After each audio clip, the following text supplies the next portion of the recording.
to our meeting for Tuesday, March 30th. Let's begin with a roll call. Tony, could you help? Jimenez, Present. Perales, Here. Roscoe, Present. Davis, Here. Esparza, Here. Arenas, Here. Foley, Here. Mahan, Here. Jones. Jones. I see his name. I'm not hearing him. I'll go on to Licardo. Here. Thank you. Great. Thanks, everybody. Let's stand if you're able to join us in the Pledge of Allegiance. I pledge allegiance to the flag of the United States of America and to the republic for which it stands, one nation, under God, indivisible, with liberty and justice for all. Thank you. Today's invocation will be offered by Barbara Medina Aranda from the Chavez Family Vision, and Councilmember Perales will tell us more. Welcome, Barbara. Yeah, thank you very much, Mayor. And it is my pleasure to be introducing Barbara Medina Aranda from the Chavez Family Vision. She was born and raised in San Jose to a family that came from the fields of California and is the niece of the late labor and civil rights leader, Cesar Chavez. She grew up learning the family values of service to others, community service, and social justice from her parents, Joe and Rita Medina, along with her uncle. As a young teenager, she participated in the March to Sacramento in 1966, and it was there that she discovered what an important person her uncle was and what a tremendous job he had in front of him. In 1998, Barbara and her brother, Rudy Medina, established the Chavez Family Vision to keep the legacy of Cesar Chavez alive in our community. And today, Barbara will be reciting the Farm Workers' Prayer by Cesar Chavez.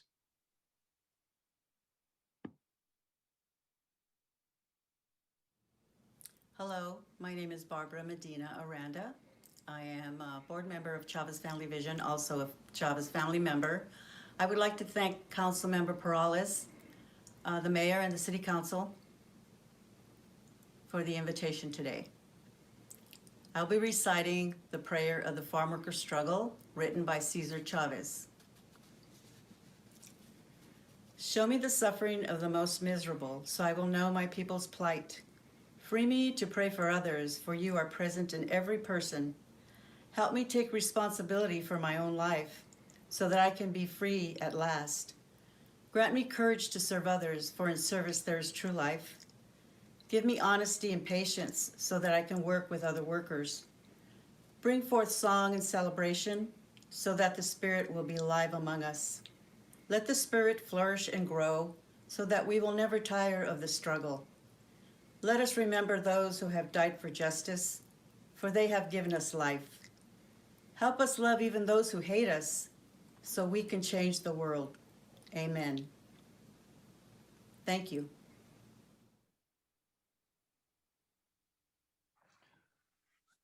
Thank you, Barbara, and thank you, Councilmember Perales, and thank you to the very good people of the Chavez Family Vision for all they do for our community. I know we would typically be celebrating together in a large community breakfast and raising money for scholarships as they do every year, and it's a wonderful family or a community gathering, and I regret that we're not together this year, but we're certainly together in spirit.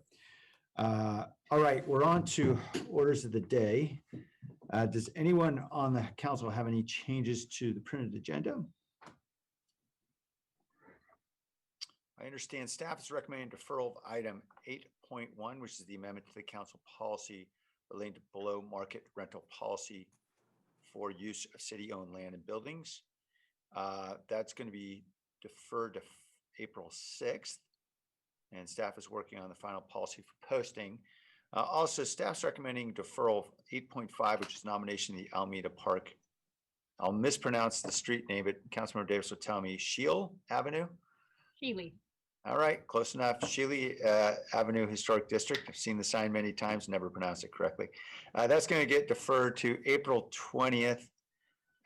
And staff needs some time to complete the CEQA documentation and the assessor map materials. Are there any other changes? If not, we'll hear a motion. Move approval. Second. Okay, motion second. One member of the public who'd like to speak, Mr. Soto.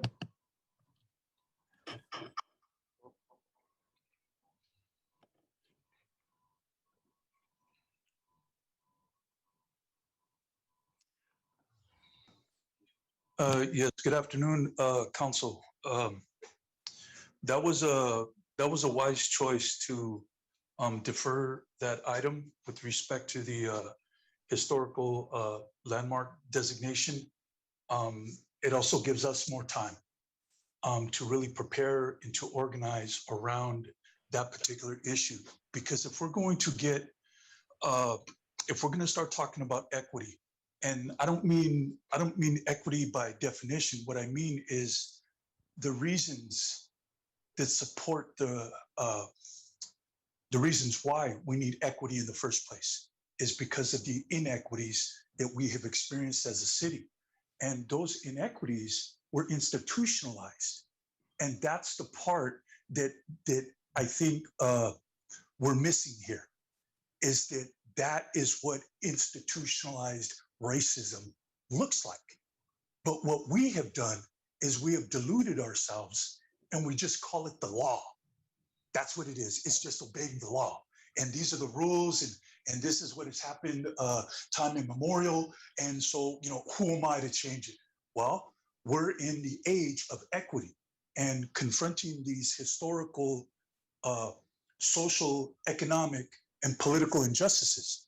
You see, because the Chicanos were not participating in the democratic process to afford a lot of the laws that are being applied to the Chicanos today. This is one of them. And so they were excluded from democracy, deprived of due process of law, due process and equal protection under the law. So you can't have a democratic policy instituted by maintaining a red line system, but yet use that same system in order to sanitize and dilute what has happened historically here. So thank you for giving us more time to prepare. Thank you. All right, on the motion, let's vote. Jimenez, Yes. Morales, Aye. Cohen, Aye. Carrasco, Aye. Davis, Aye. Esparza, Yes. Arenas, Yes. Foley, Aye. Mahan, Aye. Jones, Aye. Liccardo. Aye. All right, thank you. We're on now to the closed session report. Nora? Sorry, I'm muted. We don't have a report out of closed session today. Thank you. Thanks, Nora. On to the consent calendar. There are several items the council would like to pull off. Let me read those and then ask if there are any others. I'm sorry, Councilor Esparza, you had your hand up. I'm assuming, okay, I know you wanted to pull item 2.12 and 2.20. 2.12 is the amendments to the city generated tow services agreement. 2.20 is the amendment to the agreement with Widow Bryan. Yep, that's it. Yeah. Planning. Okay. Councilmember Prost would like to pull item 2.14, which is approval of Cesar Chavez Day. Councilmember Davis would like to pull 2.15, approval of Transgender Day of Visibility. Councilmember Foley would like to pull two items, 2.16, retroactive approval of the 200th anniversary of Greek independence, and 2.17, approval of the 19th annual March for Meals Month. Did I get them all? Okay, great. Let's start then with Councilmember Esparza. 2.12 is the amendments to the city generated tow services agreements. Thanks, Mayor. I wanted to pull it because I noticed we had made some changes in how we contract with tow companies. And I wanted to ask staff, I can't see the tic-tac-toe. Is there someone from DOT here? Because we did reach out ahead of time. Okay. So, so I don't know if there's someone on DOT, because like I said, we did reach out ahead of time, but I did want. Councilmember, if you ask your question and then we'll do our Okay. best to kind of respond. So my question is, in terms of the late tows and refusals, I just wanted to say, first off, there was some good news in that I saw that the late tows and refusals went way down, negligible. And my question was, does those relate more to the pandemic, or are those in response to the changes in our contracts? And I don't know if that's something that Rachel, is that something you can answer from a Yeah. contract perspective? All right, thanks. So yes, Councilmember, thank you for the question. Yes, we have been seeing those trending downward. They actually were trending in that direction prior to COVID. So we see it more as just as a result of the changes we've implemented since the audit versus it being a COVID related type of thing. There's been a lot of effort made on both the city and the operators to work together to try and improve those numbers. So that would be our assessment of it. So that's fantastic, and I wanted to highlight that because and just, you know, to let the tow truck operators know that I hope that continues, you know, as things open up, because that's exactly what the city intended to do in making these changes. And I hope it stays that way, that we don't have those refusals, and it shows that by working together, we're able to actually get those contracted services done. So that's it for me. And I'm happy to move this item. Mayor, how do you want to handle that? Tell you what, let's come back. You want to do them all together? We'll move them all together, save us some Okay. And so I'll take 220 for Whit O'Brien. So Lee, can you talk a little bit about what we're getting for our Tell you what, contract? Councilor Sparks, let's just go in the order and we'll get- Oh, okay, in the order, numerical order. Okay, got Yeah, it. sure. Thanks. Item 2.14 is the approval of Cesar Chavez Day. I just want to make sure the public can follow along here. Councilmember Perales.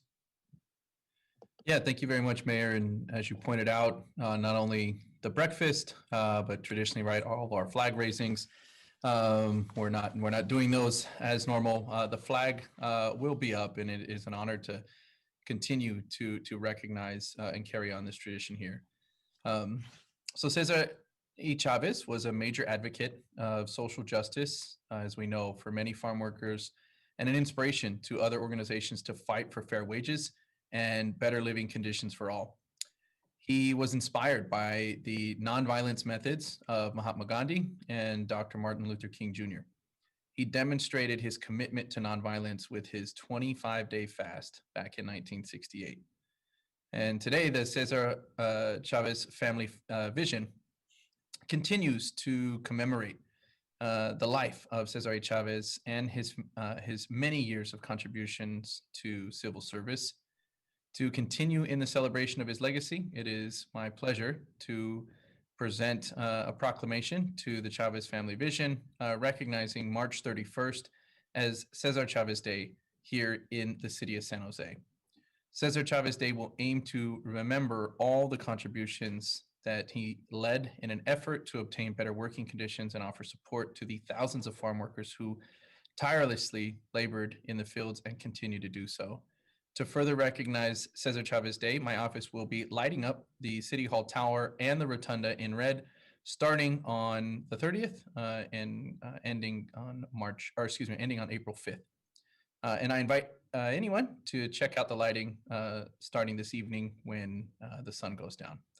And at this time, I would also like to invite a speaker of the public. We have Gabrielle Medina, the Vice President of the Chavez Family Vision, if she could say a few words, ma'am. Yes, thank you. Ms. Medina, are you with us? Yes, yes, I'm with you. Can you guys hear me? Yeah, forgive me, I'm sorry, forgive me, Mr. Medina. Yes, it's actually Gabriel Medina, that's okay. But on behalf of the Chavez Family Vision, I would like to thank Councilmember Perales and Mayor Liccardo and all the rest of the council. It really does, fill my heart with joy when I see all the council members with their Cesar Chavez Day icons in the background. It does give me a great sense of pride seeing that. And, I just want to recognize that, the city of San Jose is very important to the Chavez family, because this is where my Theo Cesar started his grassroots in organizing. He started in the city of San Jose. And some people may think that's not important, but it is very important. Without him starting here in this city, he would have never continued on to, the greater things he did for social change and social justice and working conditions for farm workers.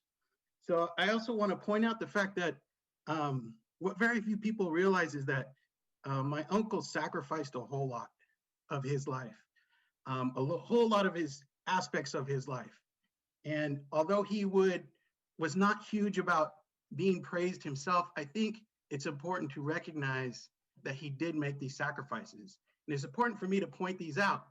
He worked so hard and so tirelessly that he missed out on family functions. He really did sacrifice himself to the max for his cause. And I just have to say that I'm really appreciative of the city for recognizing him and having this proclamation. I think it's a great honor. Going forward, I'm happy to step in this role. I need to tell you and everyone, I'm the third generation now of Chavez to step into this role, and stepping in the role with the Chavez Family Vision. And we're going to continue on to build our community, to help. A lot of it's based on students and supplying scholarships for students.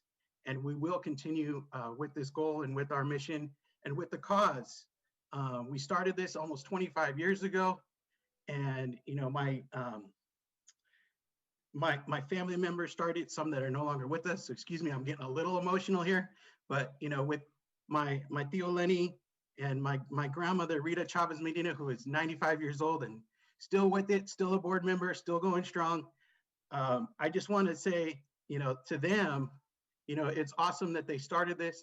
They started this to keep the family legacy alive, and it's thriving, and I'm happy to be part of it. I'm happy to be the next generation to take over this and lead it to well into the future. So thank you very much, everyone.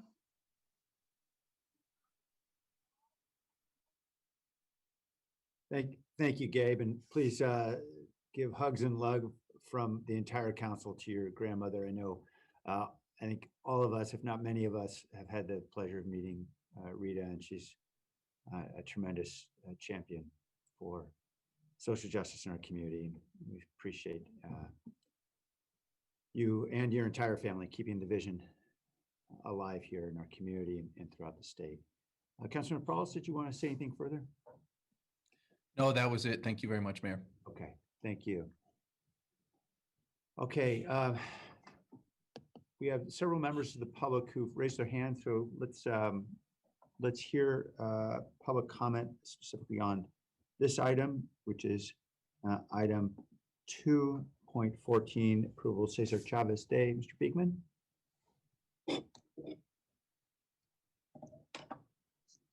Hi, thanks for this item. Is there a way that there can be public comment for the previous item that Councilperson Esparza talked about? Yeah, I'll come back to that shortly. Mr. Beekman. Thank you. I just wanted to quickly offer, this is actually a very nice time of year for me. The last few days of March has become kind of just a nice little pocket in space for myself. And it does something really nice compared to how the rest of my March usually goes in my life. And so, thanks for having this observation day. And, we're thinking about food issues at this time, and the whole cycle of how food works.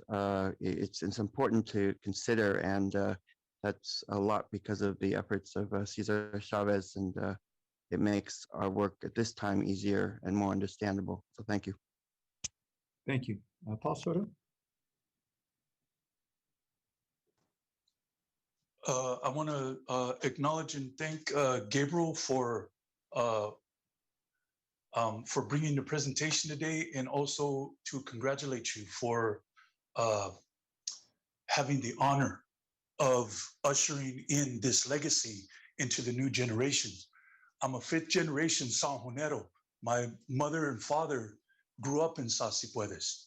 Actually, my father grew up in a tent on what is now the grounds of Guadalupe Church, which is right where McDonald Hall is, and where Cesar Chavez strategized what he ultimately took to Delano.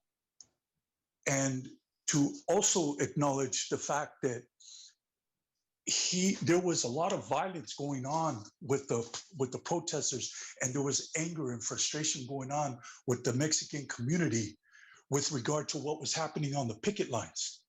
And so rather than give indulgence and free rein to people's anger and hostility and rage over the injustices that they were being subjected to, he subjected himself, his own body, in order to cleanse that element from his movement. And he was able to do that successfully, honorably, and he broke that fast with Robert F. Kennedy. And the power of that fast and that symbol is what put Dolores Huerta at the right hand of Robert F. Kennedy when he accepted the presidential nomination for the Democratic Party in LA in June of 1968. This is the power and the legacy that comes from San Jose, that comes from those roots. I'm from those roots. I can lay claim to those roots. I'm connected to that. And I'm a proud Chicano and a proud adherent student of what it is that Cesar Chavez stood for. Thank you. All right, let's come back now to item 2.15, which is approval of Transgender Day of Visibility. Councilmember Davis. Thank you. There's many backgrounds today. The Transgender Day of Visibility is commemorated on March 31st, which also happens to be the same day as Cesar Chavez Day. And Transgender Day of Visibility is a day to celebrate transgender and non-binary individuals and to raise awareness about the challenges this community continues to face. Transgender individuals, many of us know this already, face discrimination and violence. And in fact, transgender women are disproportionately victims of murder, actually, homicide. As allies, we can inform ourselves on the proper terminology and use of pronouns. I think a lot of us already know this. My pronouns are she and her, for example. I invite you all to learn about the transgender and non-binary community by reading about transgender trailblazers like Sylvia Rivera and Marsha Johnson, who were founding members of STAR. That's a group dedicated to helping homeless transgender youth and one of the first political organizations for transgender rights. I also welcome you, as many of you know, about the Billy DeFrank Center. It's the Billy DeFrank LGBTQ+ Community Center, and they have a website. They're also in District 6 on the Alameda, and they host a variety of online group meetings right now during COVID and usually in person for the transgender and non-binary community. Their website is defrankcenter.org. As a city, of course, we strive to give everyone a safe space to share their story and live openly and unapologetically. And I think it's particularly important these days with escalating hate crimes in the Asian American Pacific Islander community to recognize that we have a lot of intersectionality. And just I think it's especially important right now to recognize the Transgender Day of Visibility. I know that Councilmember Foley would also like to speak on this item, Mayor, and I think there may be some members of the public as well. I thought I saw Gabrielle Antolovich in the attendee list.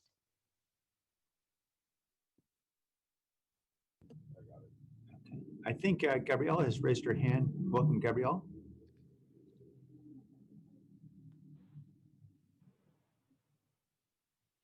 Did you want me to speak before Councilmember Pam Foley? Oh. Forgive me, Councilmember Foley, did you have your hand raised? I'm sorry if I missed that. I'm sorry, I didn't formally raise my hand, but. So why don't you jump in? Go Councilmember? ahead, go Gabrielle. ahead, and I'll speak after you. Thank you. I'll just jump in. Councilmember Davis, thank you so much for recognizing the Transgender Day of Visibility.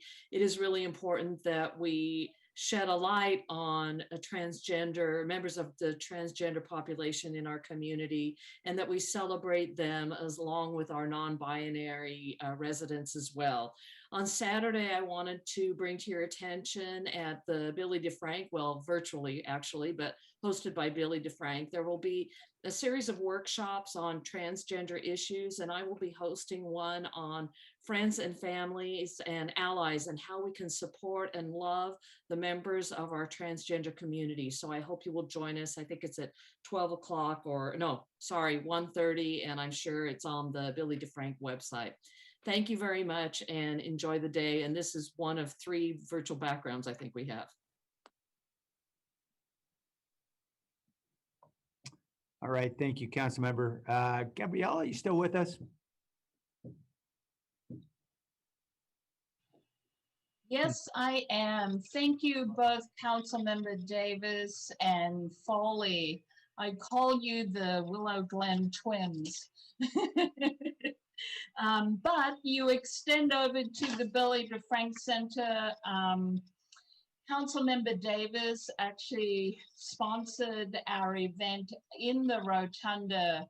It seems like a million years ago now. And I thank you for your ongoing support. We have so many workshops, and I really hope that you can attend between 12 and 3 o'clock. There are many workshops, and they will not be recorded because many of the transgender folks do not feel safe being recorded and being online forever.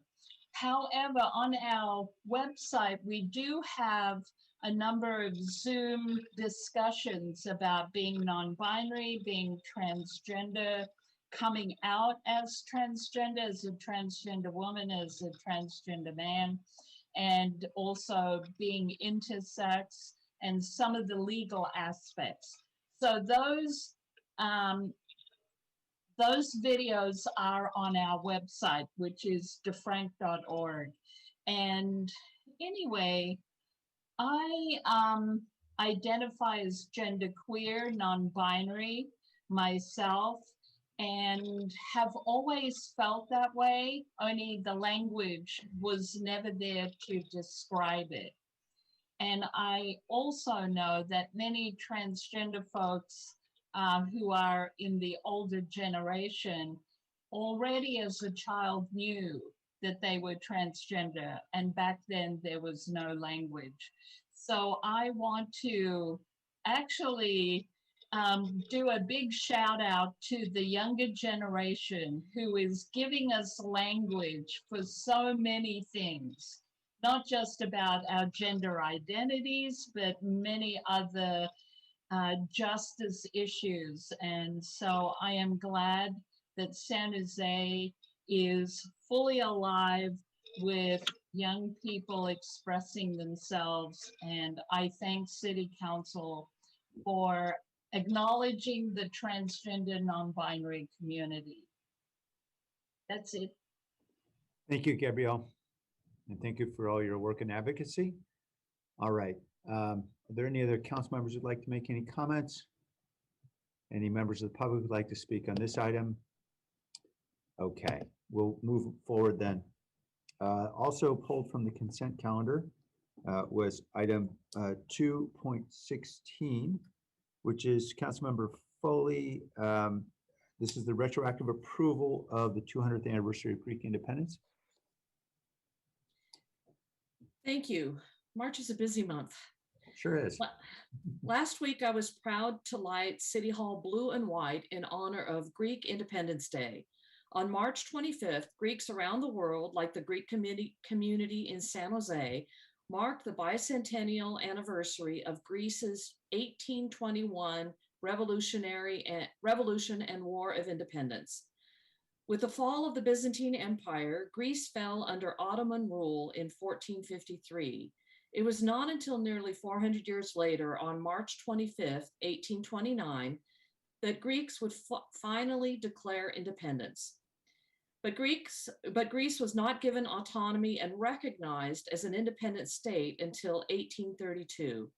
For the next 100 years, Greece slowly regained all of its territory to what the area is known today. The city of San Jose has a strong Greek community with a rich history.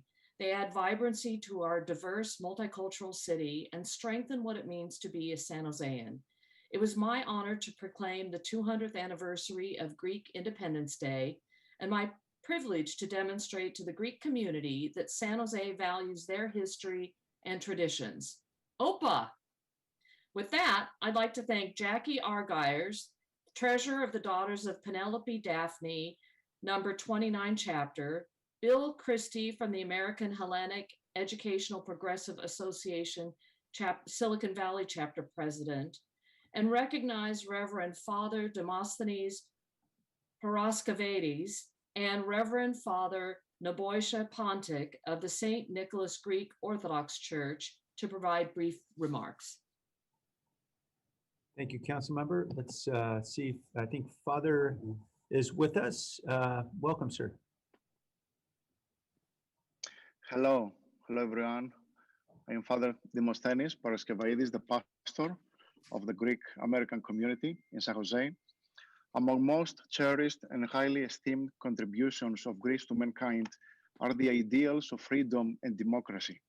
Because these ideals have played a central role in the history of our nation, it is most fitting that we observe a day in celebration of the Greek independence and of our shared love of democracy.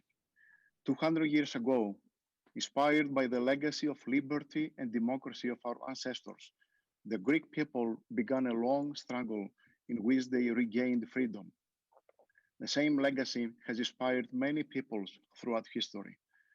Those who framed our Declaration of Independence and the Constitution drew upon the political and philosophical experience of the ancient Greeks and their followers through the centuries. By joining in the independence celebration of the Greek people, we pay special tribute to the democratic values that we in the United States are committed to defend. As the pastor of our Greek American community in San Jose, I express my gratitude to our mayor, Sam Liccardo, the council member, Palm Foley, and all of you for representing and presenting the proclamation and thus honoring with us the bicentennial anniversary of Greek independence. Thank you. Thank you, Father Demosthenes. It's great to hear from you. Councilmember Foley? Thank you. That's it for me on this one. Okay, great. Thank you. And we do hope that St. Nick's will be able to bring its great festival back to life soon when it is safe to do so. Okay, we'll move on then finally to, two more items. 2.17 is the approval of the 19th annual March for Meals month. Councilmember Foley. Great, thank you. Today we are commemorating the 19th annual March for Meals month, a month-long celebration to raise awareness for the Meals on Wheels program across the country. The March for Meals campaign was established to recognize the Older Americans Act nutrition program and support the Health Trust Meals on Wheels program by donating, volunteering, and raising awareness about senior hunger and isolation. For many, the pandemic forced people to choose between accessing the food they need to stay healthy and being exposed to the very virus they are trying to avoid. Last year, the Health Trust Meals on Wheels program delivered over 150,000 meals to seniors and individuals with disabilities in San Jose. Overall, Meals on Wheels program help San Jose seniors maintain their health and independence and help combat the negative health effects and economic consequences of loneliness and isolation. I want to express my support admiration, and recognition for the heroic contributions and essential services the Health Trust has provided amid the COVID-19 pandemic and will continue to provide to the residents of the city of San Jose. Thank you. Thank you. And I want to commend everyone for their excellent background switching. So you guys are way ahead of me. I think we've had 4 backgrounds already in 10 minutes. Councilmember Esparza. I actually just wanted to comment on this one before going to 2.20. I believe that they are also still looking for volunteers, as well as, I'm not sure if they have jobs available right now as well, but there's an enormous need. And Meals on Wheels is an amazing program for folks that are interested in volunteering or helping during the pandemic. Yes, it is. So please do look up Meals for Wheels online if you'd like to volunteer, or go to siliconvalleystrong.org, and we will happily direct you to where you can best direct your energies. Blair Beekman.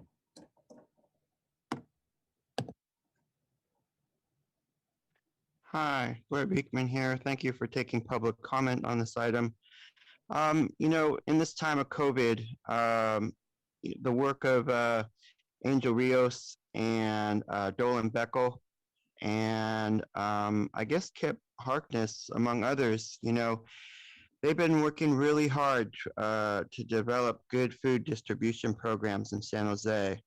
And, you know, based on the, you know, this being Cesar Chavez week, Observance Week, you know, the fact that we're relearning how to basically offer good health services and human rights practices to how we grow our food in the Central Valley, and then how that food is then transported to major cities, and then from major cities it's distributed to Meals on Wheels and groups you know, like that, so they can offer healthy, good food to people. That's an important cycle. That's an important concept that I've been trying to learn and understand. And it's been a conundrum with COVID that it is actually a way to really better some of our practices, and we just simply had to better our practices with the health and human services concerns of our growers in the Central Valley to make sure that they were well, so we could get good, healthy food.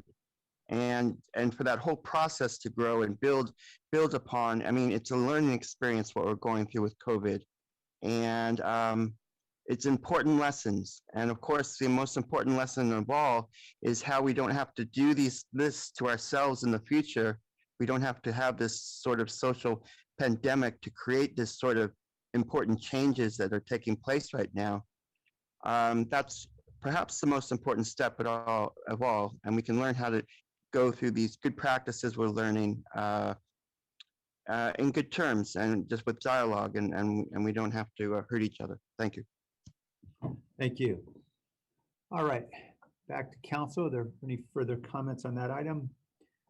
All right, let's move on then to our final item on the consent calendar that was pulled. Councilmember Esparza would like to pull item 2.20, amendment to the agreement with Widow Bryan. Thank you. Yes. So I have a question for Lee. So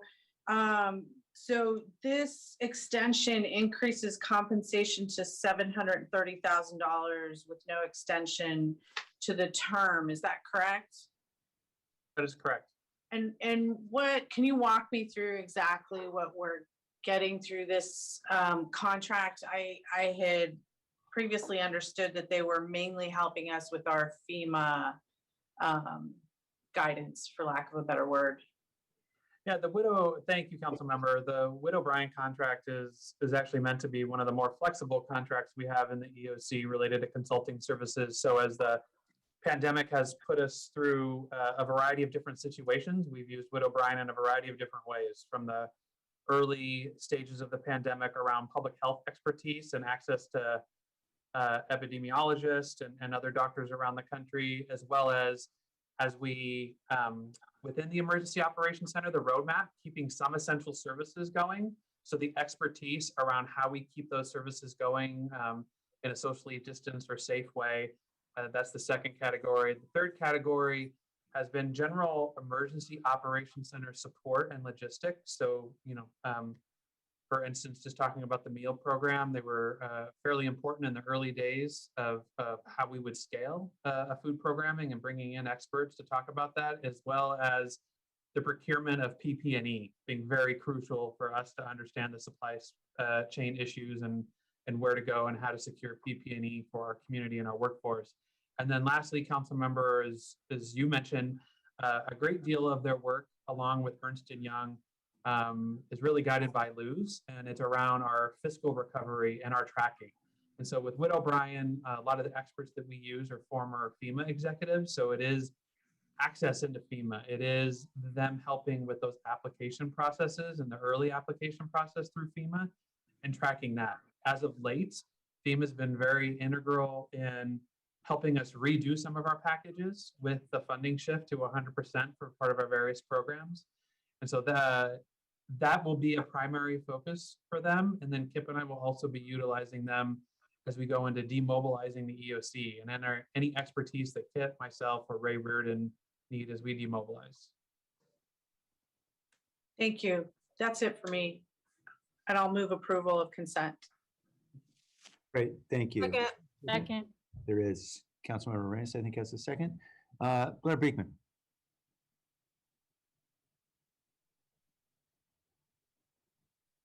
Hi, thank you. For this last item that you talked about, as a polite warning, you probably heard and everyone's understanding that there is a growth and increase of rise of COVID happening in Europe at this time that is being monitored and really should be noted here. I think it's safe to say that we've got another month to go at least, just to be cautious. And I think that should be allowed to entail. It's a difficult question to ask, but as our kids are going back to school, that it can be okay to ask if the new HVAC systems in those schools will be having aerosol vaccine capabilities. And I know people would rather call it PPE stuff, and that may be easier to say, but I don't feel that subject should be, totally fearful to talk about and ask about. And it's not too impolite to simply ask, is our school using aerosol vaccine systems at all? That I think that can help the process along in this next month. Hopefully it can be easier to talk about. About the first item brought up today by Councilperson Esparza that I cannot remember off the top of my head, unfortunately. So I'll thank you that there's a return of the of approving of agenda minutes. I mean, that's a really nice concept to do. And I quickly had one more thing about the first item brought up by Councilperson Esparza that my mind is not thinking about, and I can sit here until my brain freezes and I can't think about it. I have 15 seconds to try to think. It was nice, decent, important, and maybe I will bring it up in talking about item 3.3. It stinks when my brain freezes like this and the difficulties of public comment, and thanks for your time. Thank you, Mr. Beekman. I know the feeling. Okay, we'll vote on consent. Jimenez, Yes. Peralez, Aye. Cohen, Aye. Roscoe, Aye. Davis, Aye. Garza, Yes. Arenas, Yes. Foley, Aye. Mahan, Aye. Jones, Aye. Ricardo. Aye. Thank you. Okay, right after consent, I'm told that we should be considering the two consent items on the land use calendar, that is 10.1A and B. Is there motions to those items, or would anyone like to poll? Mayor, I'd like to pull 10.1A. Okay. Councilor Esparza, why don't you go ahead and speak to that now? Okay, I just wanted to let folks know that there's a lot of excitement in the community about this moving forward. Greenwald House was built in 1877, and the house relocated to History Park in 1991, and since 2007 has been home to the Viet Museum in History Park. And the museum, founded by Colonel Vu Van Luke, was a project decades in the making. And it's really wonderful that they've made their home in History Park in District 7, but within all of the city's preservation of our city's history. And so with this action today, we're ensuring that the house, and more importantly, the work done in it, continues to play a role in preserving the history of the Vietnamese community here in San Jose, telling the stories of those who were forced to flee their home country and found their home right here in San Jose. With that, I'd like to move approval. Second. Thank you, Councilmember. Does that include both consent items? Yes, sorry, approval of consent. Great. And I just wanted to echo your comments. Really gratitude to Loc Vu and his family. You know, Loc Vu was so personally committed and has been so personally committed to that,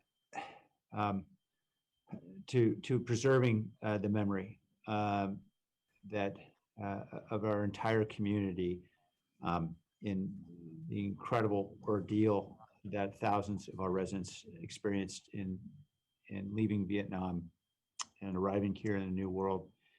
And just so grateful that he committed so much of his time, passion, energy, and in fact his own financial commitment to sustain that. So thank you to him and to all of the volunteers who have helped to bring that to life. Paul Soto. Yes, I just wanted to acknowledge the Vietnamese community for that legacy. And of all the countries in the world, okay, in 1973, when they were fleeing on top of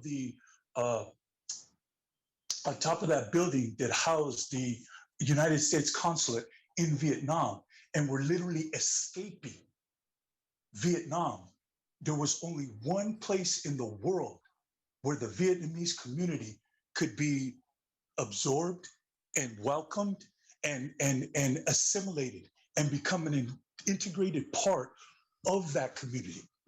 And that was the east side of San Jose. Because we understood, and we still understand, what it's like to live under oppressive type of conditions that can lead to death. We understand that. In fact, not only were we being poisoned in the fields of Salsipuedes, at the same time that we were being poisoned in the fields of Salsipuedes, we were being killed off in record numbers in the fields of Vietnam, fighting a war that has been proven throughout history to be unjust and to be immoral. And that was the speech that Martin Luther King gave beyond Vietnam, April 4th, 1967. He was murdered April 4th, 1968, because of that speech, because he called out this country on what it was doing to other countries, but yet of all the countries in the world and all the cities in the world, it was here in San Jose that the Vietnamese found a safe haven. And it wasn't just any other part of town, because they weren't going to find that safe haven in Willow Glen and Rose Garden, but they found it on the east side of San Jose. You're welcome. Mayor, I wanted to interject really quick. I would be remiss if I did not thank also the county. This whole thing is in a partnership with the county, where the county is funding some of this work. And so it's a true partnership effort. Thank you. Thank you for acknowledging that. Okay, let's vote on the consent calendar. Jimenez, Aye. Morales, Aye. Cohen, Aye. Roscoe, Aye. Davis, Aye. Esparza, Yes. Arenas, Yes. Foley, Aye. Mahan, Aye. Jones, Aye. Liccardo. Aye. Thank you. We're now on to item 3.1, which is the report of the city manager.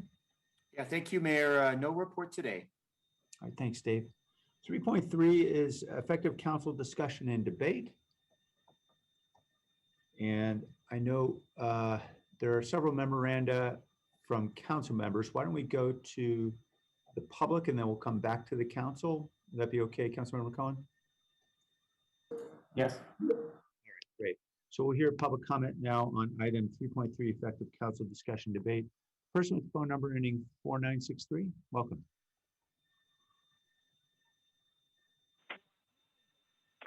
Yeah, hi, Martha O'Connell. Well, I see in the public letters from the public that I am vastly outnumbered with all these folks that are writing in saying it's going to curtail the advocacy of their council members, which of course it will not. I think that the mayor said it best when he pointed out that as these meetings drag on for hours and hours, we have a small number of the, quote, hardiest community members who have endured the council meeting. The two words that are really upsetting to me are hardiest and endured. As a disabled person who has a lot of ramifications when I hang on the phone for hours and hours and hours, I think that you guys need to figure out something to level the playing field for the disabled folks. So please come up with a compromise where we don't have to spend until 11 o'clock at night or 12 o'clock at night just to have a 1-minute comment. And I really do think it's wrong because it's having a disparate impact on the disabled, which are a protected class. Thank you. Thank you. Paul Soto?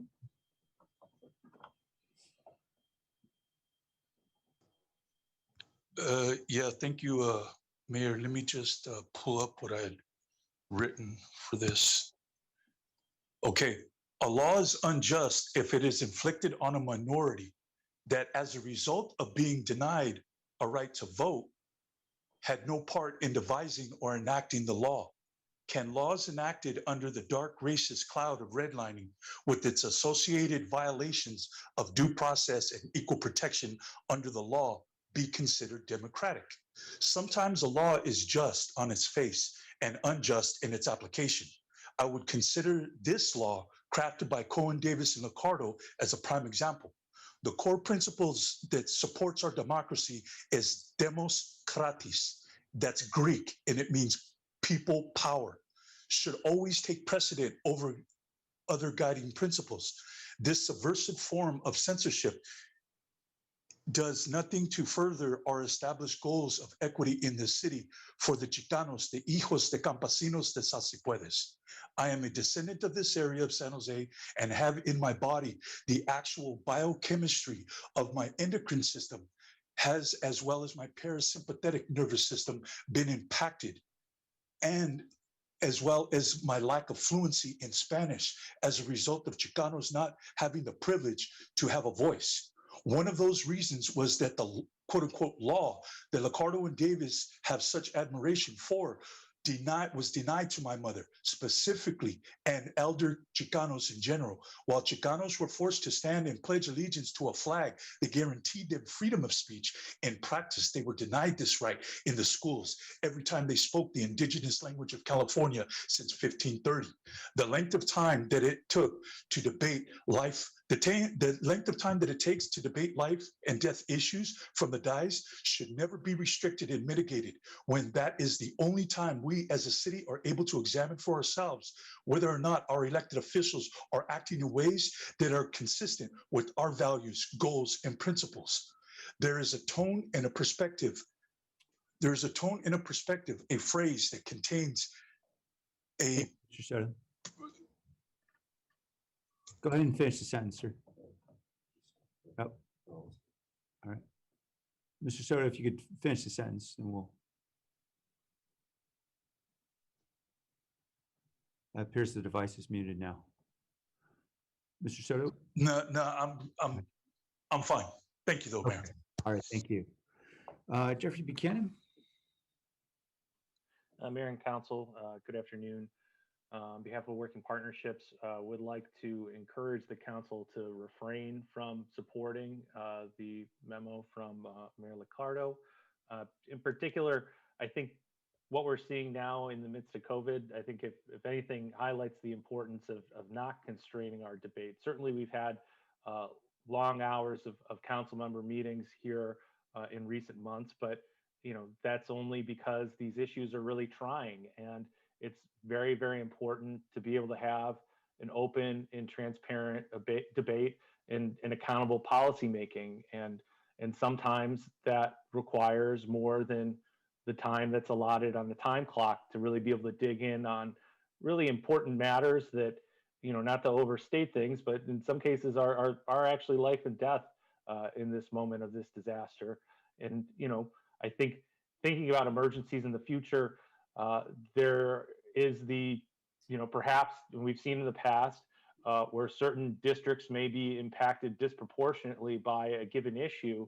This kind of framework of, in search of providing time equally across members of the council could actually be an unhelpful force in terms of actually being able to do the people's business and address the needs of certain neighborhoods that may be impacted more than other neighborhoods, and where council members may be hearing more from constituents and so need a little bit more time to ask questions, to inquire, to offer solutions. Certainly, we all want to think about norms of how to make sure that all voices are heard on the council, but I don't think you do that by constraining who can actually have a voice, particularly in times when we see so many in the community crying out for assistance and with need. Thank you so much. Thank you. Blair Beekman. Hi, thank you. Blair Beekman here. You guys know my feelings about, this issue and that how a motion system can really help, and just simply offer, 15 minutes per person, and then a motion system and that can allow an extra additional 5 minutes for each, Mr.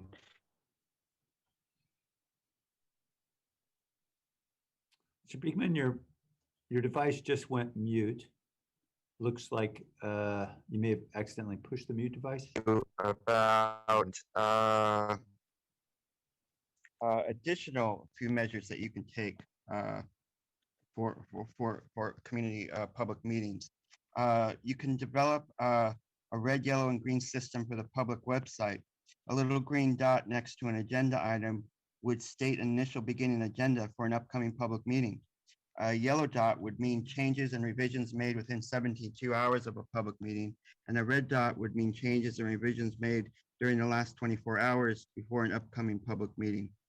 Would it be too much to also ask, can our Rules and Open Government Council agendas be placed onto a public website before 12 noon each Wednesday? Currently, they are placed before 1 p.m.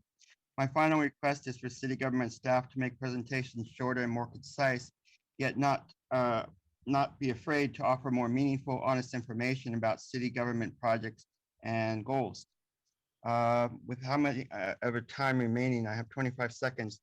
The healing, I need public comment time as a healing process. I use it in those terms. I hope that can be respected. I don't use it to dilly-dally. I'm doing something really specific for my own life. I will totally try to acknowledge that, shortened time, speaking time can help, but I use it for my own help and my own healing. And I hope that can be respected. Thank you. Thank you. All right, back to council. Councilmember Cohen. Yeah, thank you, Mayor. I just want to sort of introduce this item. I know that I was the one who brought this up at the Rules Committee, so I want to just talk a little bit about the background on this. My intention in doing this was never about limiting the total time that any council member would speak, but about creating a more orderly round robin of speaking to allow for more give and take between council members. I disagree with the mayor on his memo of hard time limits. I don't think that we should be limiting council members in their total time if they speak. I'm a little disappointed that this ended up getting politicized, and this went out in the advocacy email yesterday. I was hoping that that there'd be some value for us as a council to discuss norms together, since we're got a new group of people, and we can have a respectful discussion about what those norms should be and how to involve everybody on the council in our conversations. My feeling is that the more participation in debate from council members, the better the outcome. So having a give and take, having the ability to respond to things we hear from other council members has value in the discussion. So it occurred to me that having some kind of orderly round robin of speakers allows more of that give and take and more of that conversation. So for example, if somebody were speaking and came up and I heard something that I felt that I wanted clarification on or wanted to respond to or make a comment about, the sooner I get the opportunity to do so, the potentially the better it is for the overall interaction of our council, and then we can go back. Everybody would go back for a second round of comments. So as I said, this isn't really about limiting time, except for figuring out how to make our time more effective. So I would like to move my memo, which talks about an orderly speaker rotation among council members. I'm going to give a little bit more detail to that and say that we have to have some time for each of those rounds. And so my motion will be for 10-minute increments where each council member gets 10 minutes and then goes back in line and speaks for as many times as they need to speak to complete their, the thoughts that they have or to continue to weigh in on items. I want to point out the number 2, of course, which is obviously that there'd be some discretion. 10 minutes isn't a hard stop. If people are in the middle of a thought or in the middle of a line of questioning, the chair would should certainly have discretion to allow them to finish their thought or line of questioning. So that's my proposal. I want to make that motion, and hope that we can have a conversation about the best approach to having an effective discussion on the council. Thank you. Thank you. Councilmember Davis. Thank you. I'll second that motion. And I want to thank Councilmember Cohen for bringing this up. I always appreciate having new council members come on because they have a fresh perspective and have come from other boards. And so I want to thank you, Councilmember Cohen, for bringing this up. It's been something that I think has been, frankly, an issue. And over the last year, it's been really hard not to be in person with all of you. And as we used to have dinner together and break bread, to have that time, not to discuss, things in the back room that we would, that we need to be Brown acted on, but just to see you all and to have that personal connection. I've missed that. And I'm linking these two items. They're linked in my mind because we've started talking more here on the screen because I think we don't have that backroom camaraderie, frankly, that we used to have, and I very much miss and look forward to getting back to. One of the things that I just want to say is, I don't know if I'm not going to speak for other council members, but I can speak for myself and say that because these meetings have gotten so long and it is so draining to watch myself on screen, and it is so draining to be in this, frankly, I don't love being in my garage. I think the dais is a much nicer spot. I have spoken less and less over the last year. And as these, there have been many items where I've had notes and I've had questions that I just end up texting staff my questions, even if I think they might be something that would add to the discussion, because it's not, I don't want to stay here till midnight every day. And I don't think that's doing the public a service. I don't think it's doing our exhausted staff a service. And I don't think it's doing all of you a service. And that's why I haven't spoken as much, because items have just been taking so long. There have also been times where, one person raises their hand the first time every time and asks 25 questions, and I had some of those questions, and I might have asked them in a slightly different way. But all the questions would have gotten asked and answered, and we might have heard from the rest of us, or they might have taken me in a different direction hearing the answer if I had asked it. So I just feel like I completely agree with Councilmember Cohen about having a richer discussion if we have more of a round. I think round robin was the term that you used. I completely agree with that. And I think it's it's better when we hear from more voices. And all we're asking is to take turns. That's all we're asking, is to take turns, which is something that we all teach our kids. And I think it's important for us to show that example, that we can do that, and we can understand that it'll come back around with us when when the kids play Foursquare on the playground, or played, I should say, I guess it's past tense for right now. They would wait their turn, and then they would play, and then they'd play a game, and then they'd come back off and wait their turn, and they'd go on again.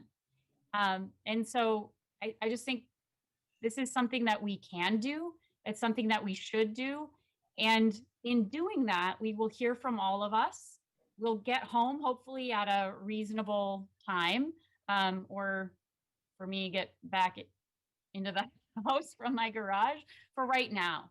And hopefully we'll be able to hear more from our public as well, and not have to limit their time as much. So that's why I'm supporting the motion. And I would support Mayor Liccardo's times as well, and actually having specific times for debate for specific items. And we could even, I'm just, again, throwing this out here, one of the things I know they do in the House, which wasn't mentioned in the mayor's memo, is they have different times for different items. So if an item is, not needing a lot of discussion, they'll have fewer, they'll have a shorter amount of time for debate for those.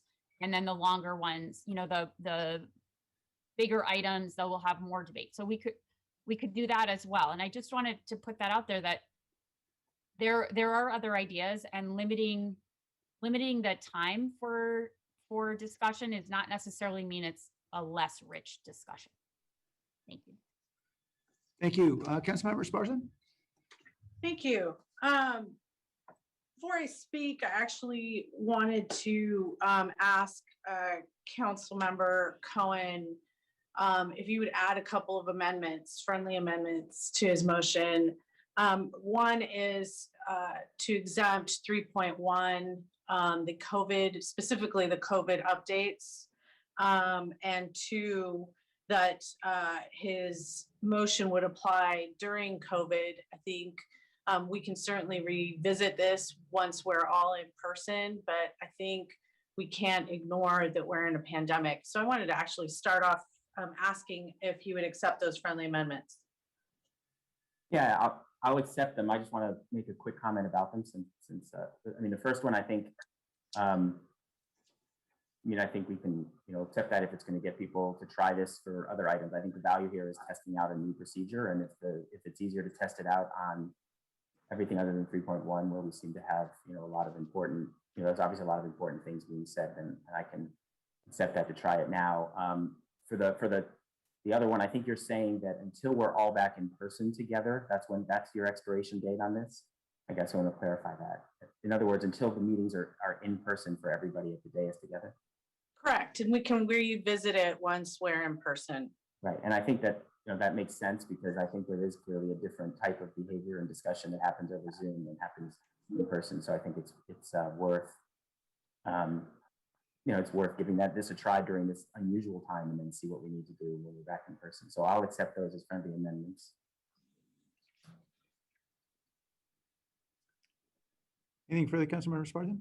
Yeah, I actually had some comments. So, so what I wanted to add was, for over a year now, because it has been over a year, this council, we've made some of the toughest decisions any council has been asked to make. We have been in a global pandemic, and we've met and done the city's business over Zoom. Councilmember Davis mentioned we're not breaking bread. We're doing everything electronically, and distance and away from each other and our community. And I understand that the original intent was not to limit time, but to create a round robin effect.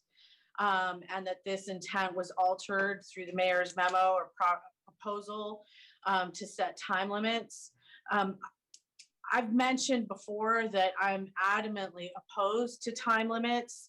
I'm against limiting council members' time to ask questions, discuss items. And I would like to remind folks that, you know, some of us represent very marginalized communities. These are folks that speak other languages. And again, not all of these languages are available on Zoom or at each meeting. To folks that normally would work multiple jobs, but are still underemployed, dealing with childcare, and live in garages. They don't have meetings in garages, they live in garages. And those are a lot of the folks that I represent. And these are the folks who have been heavily impacted by this pandemic. Folks that are living in overcrowded living situations, folks that we rely on as essential workers. Those are folks that even during the best of times have a difficult time getting to a council meeting. And in the heart of the digital divide, dealing with all of the things that they are already dealing with, we're their voice. We are elected by those folks to represent them, to represent issues that are important to them. And so if we take a little bit of time, especially during COVID, as we have with 3.1, and by the way, we've also had power shutoffs and wildfires and civil unrest. And civil unrest where people literally put their bodies out on the line because they want more justice. And that includes having a voice on this council and having conversations, many of which don't actually go very long. But for those that do, democracy is worth spending time on. And if that takes time, asking, you know, because I did actually go back and look at some meetings where these time proposals were initially voted on, and we were asking about testing. We only had the fairgrounds at that time. We were talking about opening PAL. The city was advocating opening our own testing site at the cost of $10 million a year. We had not yet stood up isolation support programs. We were debating that in May when these initial proposals were brought up. These are life or death decisions. And if they take time, so be it. That's it for me. Thank you. Thank you, Councilmember Rennes. In the spirit of efficiency, I'm just going to say ditto on all of the things that Councilmember Esparza just finished saying, because I'm right in line with what she was talking about, and making sure that democracy has the time that it needs. And here was my question. I'm glad to hear, Councilmember Cohen, that you're not necessarily focused on just time constraints, but more of an intentional conversation all around. You refer to it as a round robin. And I'm glad to hear that this is not exactly what we approved in rules. I actually oppose this in rules, just to be transparent with everybody. But some of my colleagues felt that we needed to have this conversation once again. We had this conversation before in June, and we've tried to figure out a way to make this work. And I'll say that I don't know about you, but anything that I'm doing from home is taking twice as long to do, including meetings. And simply because it just takes a little bit longer to have some of these conversations. Some of the meetings that I normally would take a half hour take a little bit longer if we really want to cover some of what we need to be talking about, if we want to get to the to a point where we understand each other. And so I just think in the same fashion, I think that Zoom meetings need to take some additional time, simply because we don't have the same access to administration. We don't have the same access to all of the things that we haven't had the same access to in this last year. And so I do like the idea of maybe having some rounds, but we won't really have debate because we're not meant to have debate. We're meant to ask about content, ask about clarifying questions, but the debate isn't really meant to happen at the dais because most people already have decided what it is that they're going to vote on. If you've done your job, and this is something that I had said in rules, my job is to go to administration or the department that an item belongs to. I have a meeting with them. I ask them to break down the issue for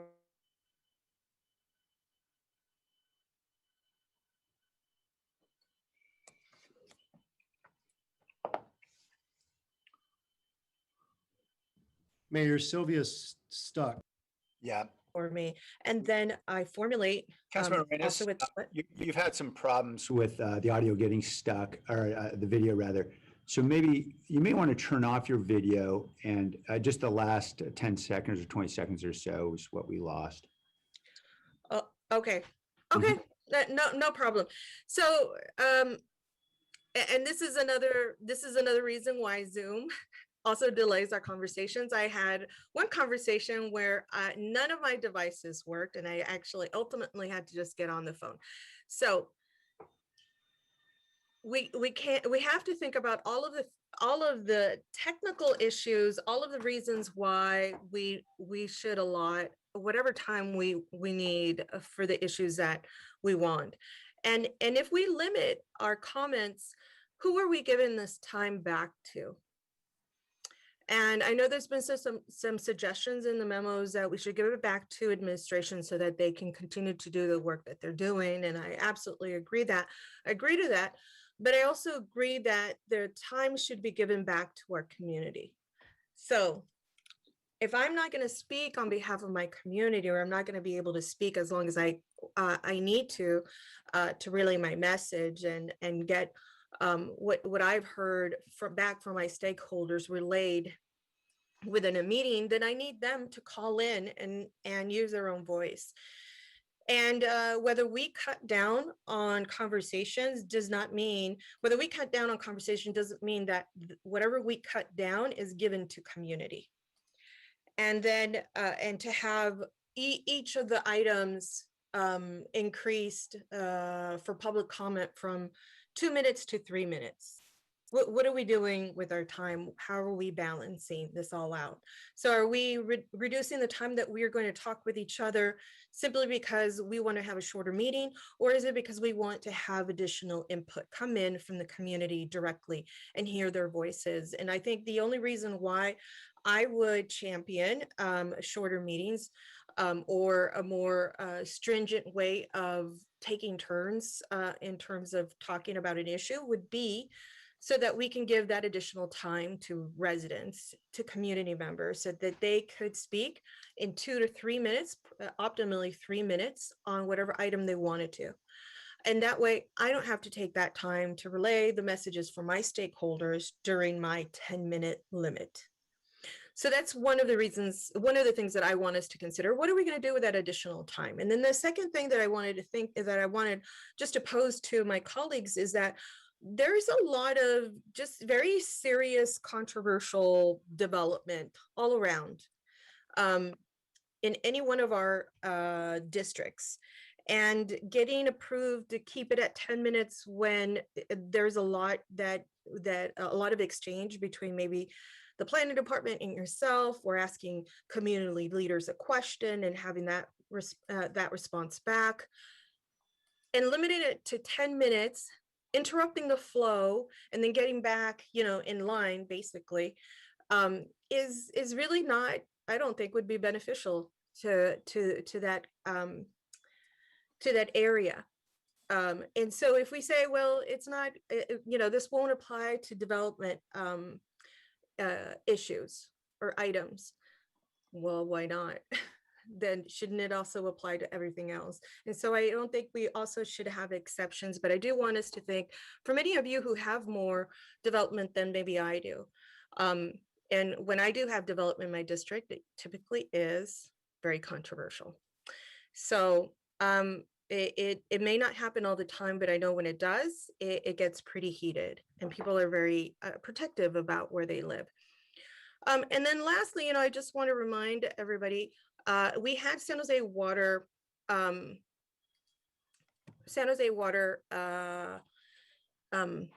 last week on the agenda, and myself and another colleague asked this water company a lot of questions, and nobody else did, but we did, right? And I think that's fine. And sometimes it just, sometimes we cover all the questions, but within, I think both of us, I think I took 15 minutes, my colleague took 30 minutes. And if nobody else in line, then what happens? We get an accumulated 10 minutes, 10 minutes, 10 minutes. I know this is obnoxious, but so is this process. Oh, and please don't interrupt me, because we still have not established a different process. And typically, this is not what the process is for you to interrupt, or anybody to interrupt me, except for the mayor to maybe guide me back to the topic at hand if I'm out of topic. So the last thing is, when we ask questions, and I ask a question about something that is going to have a very complex answer, maybe a new memo came out, a very complex memo came out, and I am asking a question that takes about a minute to ask, 30 seconds to ask, but the answer is going to be about 5 minutes. Then what? So I would also like to suggest that we also control the time response, the response of staff. We're not responsible for their responses, and if they take more than what we want, then we're only encouraging a very superficial response from them and not a thorough response. And so even, in congressional hearings, you hear folks talking about reclaiming their time, depending on some of the responses and answers that they give. And so that is my input. I'm at 9:33, but I'm only using your parameter as kind of that timeline. Otherwise, I probably would go on, because we have about typically a 15-minute. Now, I'm open to taking turns, absolutely. And I want to have a discussion about that. I also think that as women on council, we tend to be more quiet than others. And this is something that even in San Francisco, supervisors have an article about this in just this last recent week, where men were speaking more in the committees and on the dais during supervisor meetings. And so as a woman, I really don't want to be encouraged to keep my voice at a limit. If I've found my voice at this age and time, then I want to continue to use it, and to empower the rest of the women in my district, and to continue to represent the community in my district. So for me, this also has a different flair to it, other than just taking turns.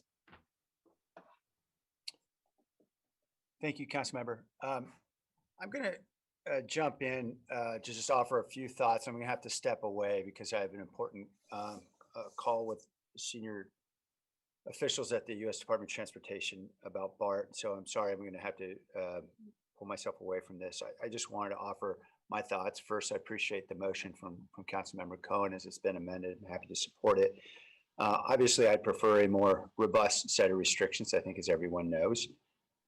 Mark Twain famously wrote that I didn't have time to write a short letter, so I wrote a long one instead. And that reflects a certain notion that there are ways in which we can be focused in our communication and our questioning and so forth, and accomplish far more. And, my reasons for believing we need more robust restrictions are manifold. The people who do the most important work, or some of the most important work in the city, clearly, or much of the most important work in our city, are often stuck listening to us rather than doing that important work, or rather than getting to sleep at a reasonable hour, or rather than fixing food for their kids. So I'm concerned about the impact on the workforce. I'm also concerned about the impact on the public, because I appreciate that we often view ourselves as representatives of the public, and our voices should express their sentiments, their passions. But we're not the only voices of the public. There are, after all, the public voices themselves. And how often do we forget the public voices?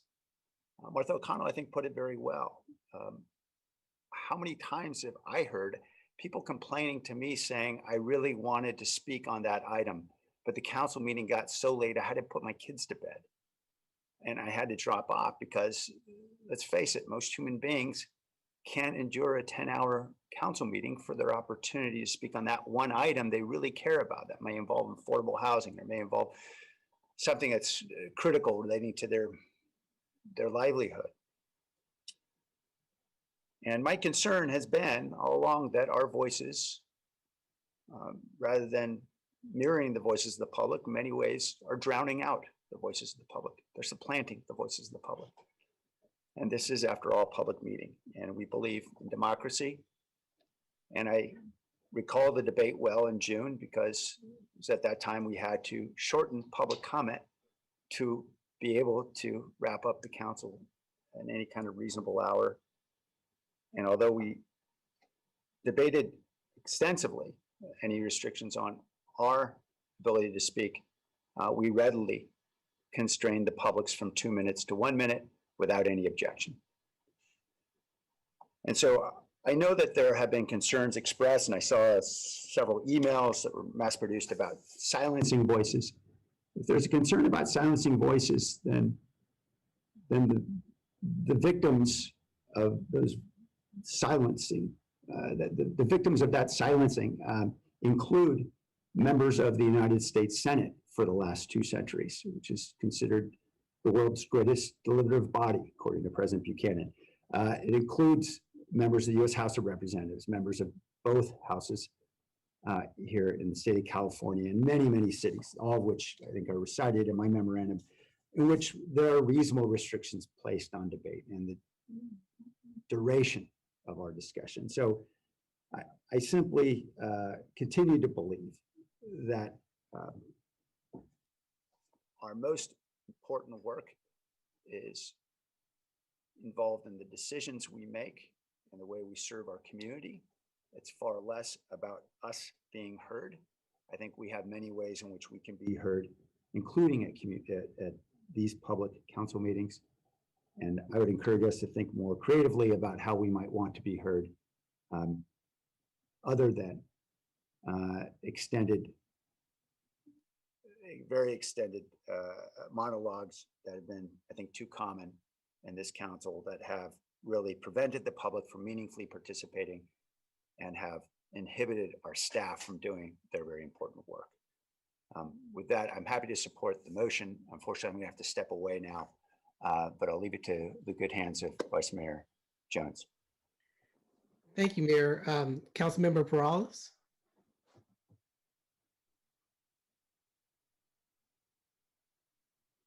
Yeah, thank you very much. Apologize here. Sealed off.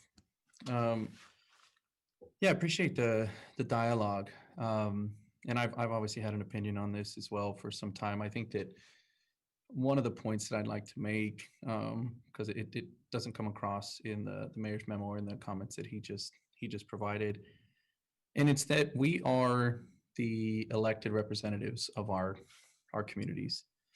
And as we know, certainly even on pretty contentious items and items that are we have a good participation from our community members, it's still not necessarily a complete representative body of our communities.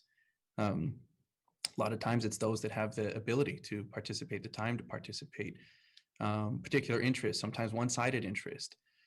And we have the opportunity to, not only the opportunity, we have the opportunity, the obligation to be able to understand these issues much more deeply, to have independent meetings, to come prepared with what our arguments may be, but most importantly, an obligation to be that representative for our communities, for the voices that may not be able to be here. And at times that means we differ with as we know, when we have public speakers that may come out on particular items. And if we were simply to go engage our decisions based on that, a lot of times that may be against what the general consensus of our community would wish, because it's simply maybe one view that comes out. And that's our obligation. And in order to be able to do so, especially whether it's individual contentious items or maybe items that may be more reflective of particular council districts and areas, depending on what the impacts may be, when we limit our own speech, our own time on advocacy, we're not just limiting ourselves, we're limiting the fact that we are the representative elected body for our communities. We are the one individual that our community members have elected to sit on this body to actually be able to speak up and debate on these issues without a 1 minute, 2 minute, 3 minute time limit. And obviously our community members understand that and they recognize that, and many will come to us ahead of these decisions to try and advocate one way or another. And so at the same time as I appreciate wanting to be efficient and conscious of the length of time that we can debate on particular issues, I think we've made some strides to try and do that. The things like what we have now on Henry's screen, which is a timer to try and at least provide some guides in regards to, because clearly if you don't have a timer, you may not even know how long you're going, and that was certainly the case. I think many times for all of us with the timer. I think it's very helpful as a guide. I appreciate and can support the intent of wanting to create opportunities to go back and forth, or the sort of the round robin, as Councilmember Cohen described. And in fact, I would have liked that last week. As my colleagues know, I wanted to come back and circle around, not only to add a friendly amendment on an item, but to be able to talk about that friendly amendment. And we called the question. It was getting late on an item, right? And I respected that. I wanted to be able to speak, but we called the question and I was not able to. I would have loved an opportunity to have a second round, right? Even if it was a short-lived time to make an amendment and to have a different, to share I guess a rebuttal, if you will.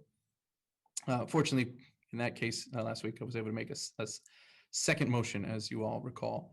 But I am very interested in that opportunity. Where I take pause is in the strict time limits, and I believe at least the motion on the table initially didn't include them. Does it include them now? Just kind of, if you wouldn't mind restating the motion, Councilmember Cohen. Yeah, I added the time limits. My feeling was that saying that we would have a orderly rotation without having some limit on each step of that rotation kind of makes it somewhat meaningless, because you still have to wait until each individual decides that their rotation is done. So I felt that we needed some time in that time constraint within each rotation in order to make it meaningful. That was mine. So I did amend my memo when I made the motion. And you did not incorporate the mayor's memo, but what was the time limits that you incorporated again, if you could remind me? I just had 10 minutes per round. I didn't change it for just 10 minutes for each round. 10 minutes and then a 2-round max? No, I didn't have any max. You can continue. There was no limit. I don't intend to limit overall discussion. It was just 10 minutes and then as many turns as, and to answer Councilmember Reynos's question, if nobody else is in line, then there's no limit, right? I mean, the idea is that this applies when someone else's hand is raised. Otherwise, that your 10 minutes just continues into the next 10 minutes because there's nobody else waiting. Okay. Yeah, I'm not completely against that, but I'm not totally inclined to jump on board with it either. I appreciate that there's no overall limit, and that in an attempt to get a round robin and get people to participate in some back and forth debate, certainly, excuse me, you need some kind of to limit to be actually to go around the room. So I appreciate that. I appreciate the dialogue, and look forward to hearing a little more commentary on it. Thanks. Thank you, Councilmember Jimenez. Thank you, Vice Mayor. Some of those questions that Councilmember Peralez asked were some of mine. You keep hearing this, whether we're limiting or not limiting, it seems like we're doing both to a certain extent, right? Councilmember Cohen, I mean, the 10-minute limit, but then you can come back around, right? Is essentially, is that a correct interpretation? Yeah, right. There's no overall limit, but it gives sort of a time certain rotation of people. I mean, I don't know how to describe it. It's each round has a limit within discretion. I mean, presumably the chair should let you finish a thought or a line of questioning and not just say, and not have a hard time limit. But if whether it goes to 11 or 12 minutes is not really the point, but just to say we're moving on to another person and then coming back. Okay, thank you. The times that this particular item has come before us in the past, as it relates to time limits, I've consistently voted against time limits, but I think this is a good compromise. I don't necessarily view this as limits, although there is that 10-minute limit. So I think it's a good approach going forward. And if I may just say that I think in Councilmember Davis's comments, what I heard, and she can correct me if I'm wrong, but it seems to me that what she was suggesting is just this interest in being heard and having an opportunity to chime in, right? I think is what folks desire, right? And I think that's a just and valuable sort of want and desire and logical, I think. And so I'm very much supportive of this. I think it's a good way forward. I do share Councilmember Davis's concerns as it relates, or her statements as it relates to over the course of this past year, feeling like I'm commenting less and less, and that these meetings, as I tell my constituents, actually, I say that I'm zoomed out. I'm just tired of this, to be very honest with you, this format on video, trying to find a good place where you're not being interrupted, coming to the office, staying home, just doing a host of different things. And so I do think as well that the meetings have gone on many, many, many hours. And sometimes, I mean, I own some of this myself over the course of the time I've been on council, but sometimes we're a little verbose, right? We go into stories, we go into examples, we do this, we do that, and we extend, we ourselves, and me included, extend these conversations. And so I think it's moving forward with this, as I see it, is just an acknowledgement that we just need to approach things a little differently. And suffice it to say that we're not even touching, and I'll just say this publicly because I know it's been said to me in different spaces out in the community, but the other thing that I'm very concerned about is just the level of divisiveness that has taken place at the council level. And I know that there's many of us as council members that feel that sometimes the conversations during the course of going into 20 minutes of comments or whatnot, that it has tended to go the direction of a little personal. And so I don't think that's beneficial for the dialogue that we seek to have as colleagues. And so I'm hoping that we keep that in mind as we go through and try to curtail some of our comments and be more succinct. And I'm hoping that this 10-minute sort of approach helps us sort of address some of that. And that is hopefully, in my mind, hopefully going to be one of the outcomes of this, is that we'll be more cognizant to maybe listen a little bit more to some of the folks and not necessarily take a combative stance to people's commentary, right? I mean, Chappie and Vice Mayor Jones and I have talked that we don't always agree, right? And I think that's going to happen, obviously, because we come from different worlds, different experiences, but trying to not make some of the statements personal, I think, is going to be very important. And I hope that we all try to live up to that. I know I try to, and it's difficult at times, right? But I do hope that this dialogue we're having here today sort of points us in a new direction in which we leave some of that by the wayside. And I'll be supporting this. Thank you. Thank you, Councilmember. Councilmember Esparza. Thank you, Vice Mayor. In the spirit of round robin, I will keep it short.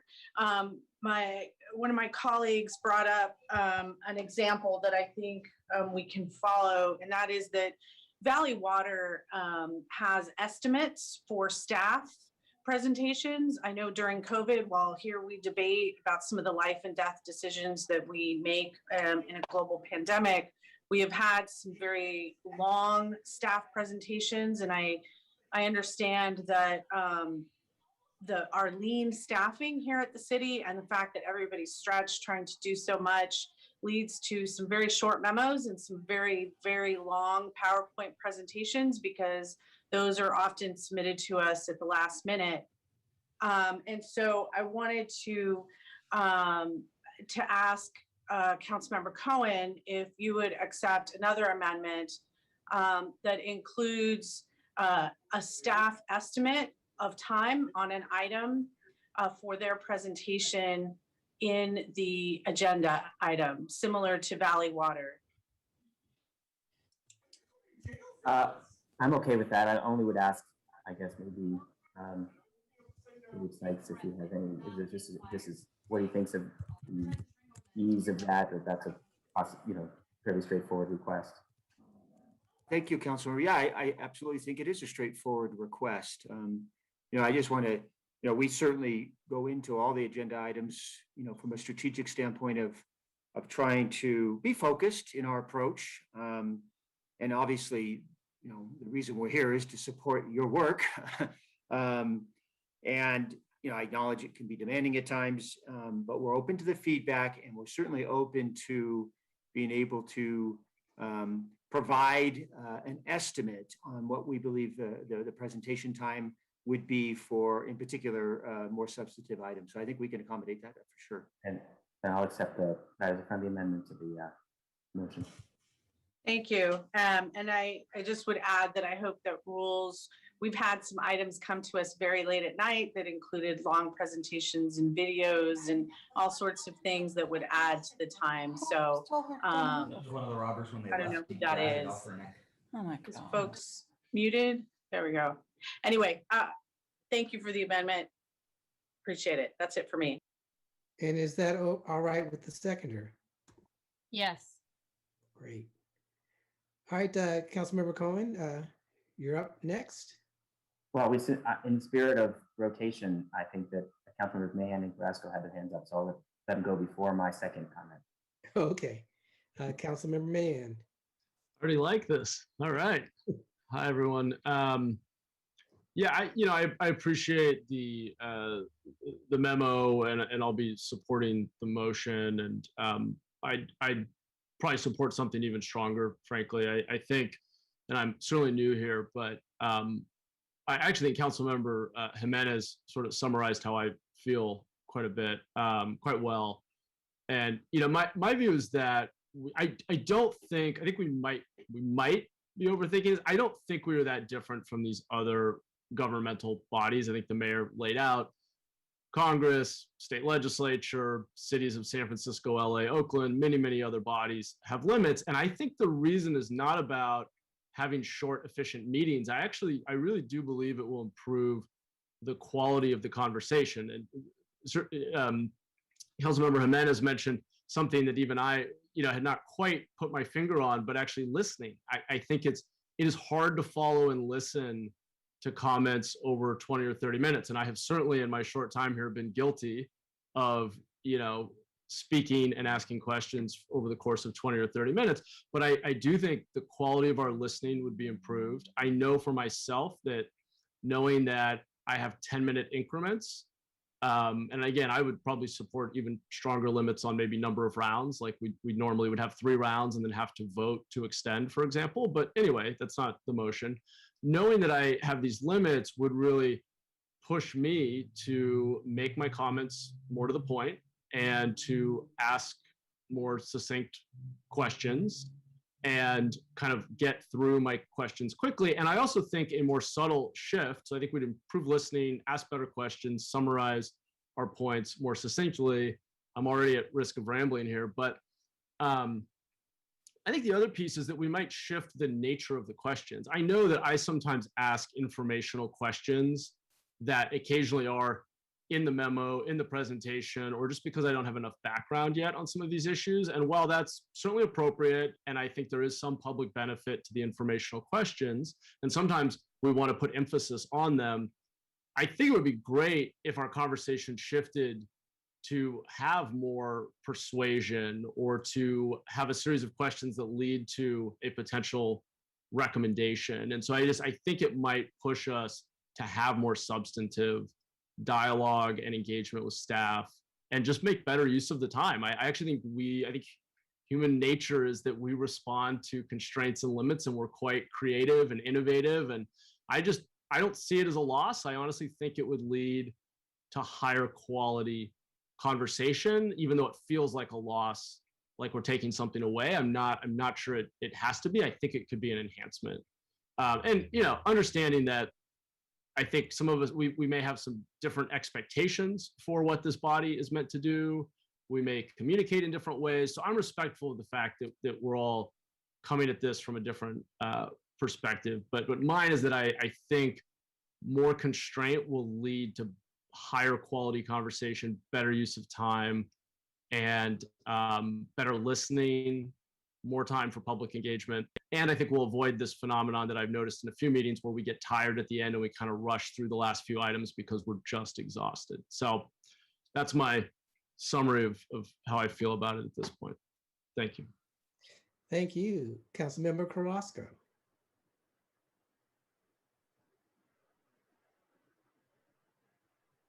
Thank you. I'm actually enjoying this conversation because I think that there's a lot of great points that are being made. At the end of the day, my biggest concern is one is shortening the time that we have for our constituents to voice their concerns or their disappointments in us, or whatever it is that happens to be on their mind relating to the topic at hand.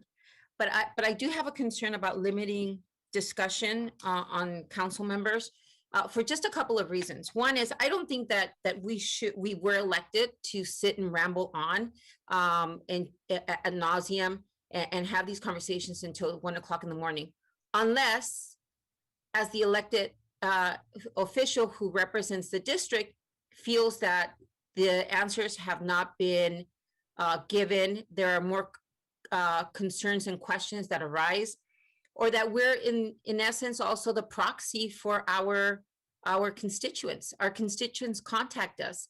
They feed us information. They feed us their concerns as well. And many times they can't make it to the board meetings, the council meetings, the committee meetings, and it allows us to be able to voice what is happening in our very own district.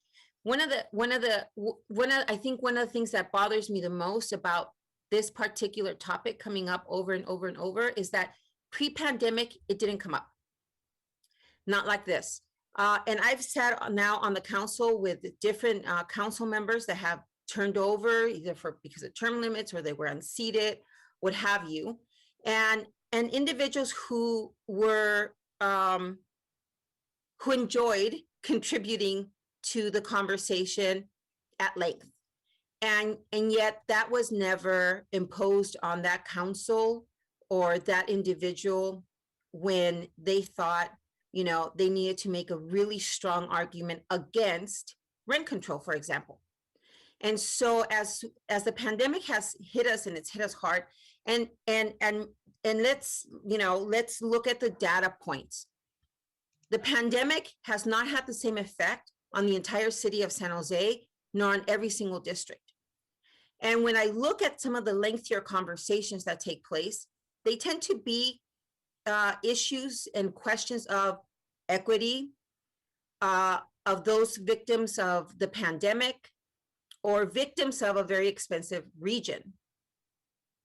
We have others, infrastructure, pavement, all that other interesting stuff that goes on in council, but these tend to be the longest conversations.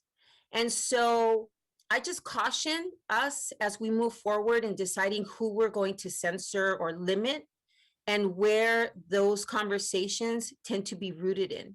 And most of those conversations, and I'm just speaking anecdotally because I don't have a magic little calculator that calculates everybody's minute or based on which subject. It's my own experience, such as the experience that each and every one of you has. But they tend to be very heavy conversations regarding how we're going to save someone's life, how we're going to shift resources so that people can continue to feed their children and not be displaced from an already gentrified community. And this is a theme that keeps coming up over and over. So I'm not exactly sure what we're trying to resolve here, what we're trying to accomplish. If we think that the meetings are too long because some council members get tired, I was on the rent control meeting until 1 or 2 o'clock in the morning. My council buddy can attest to that because I don't remember the exact hour. But that was a marathon of all marathons. But it was an important issue, and it was an issue that we couldn't cut any shorter because we had a council that was very split, and we had outside interests that were very concerned about how we were going to vote. We had individuals who were representing very vulnerable communities. We had the Law Foundation. We had the Apartment Association. We had the realtors. We had individuals who insisted on speaking on these subjects and brought all their people out so that we could hear both sides of the argument. And again, my concern is that when we've really raised the conversation or the dialogue to really deal with what I consider are some of the most pressing issues of our time, this is when we are choosing to consider limiting the time of council members. And and in terms of the round robin, I mean, I don't know what we're calling it, but I support a richer dialogue that can go back and forth. I don't think that's so much science as it is art. It's how you manage a meeting. And, a council member should be able to say, hey, not that I want to rebuttal, but I have something that I want to ask regarding that moment versus an hour and a half later when we moved on to a whole different area of thought within the same council item. So a couple of things is, so I know that Councilmember Esparza made a recommendation. There are so many other bodies that do it differently.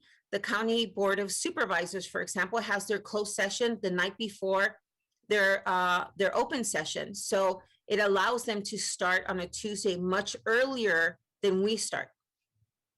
We could do that. Sometimes we speed right through closed session, and then we have 3 or 4 hours in between closed session and open session when we really could be using that time more wisely and allow people to get their kids to bed on time. Or allow people to go home and make dinner, what have you. Los Angeles splits it up. They have it Tuesday, Wednesdays, and Fridays. Maybe we need to consider multiple sessions so that we don't go on and on and on until, the bedtime. Some people like to go to bed early, I suppose. But, I want to remind everybody who is tired at the end of the night. I'm tired. I have 3 teenagers. I'm a single mom. I'm exhausted. But I stay up late at night on a Tuesday because it's a Tuesday, and that's the expectations of my job. Those were the recs and the specs when I signed up for this job. And now I want to change the rules of this job. Well, we wouldn't allow an employee to do that to us. So I'm not sure exactly why we're suddenly wanting to cut that time short.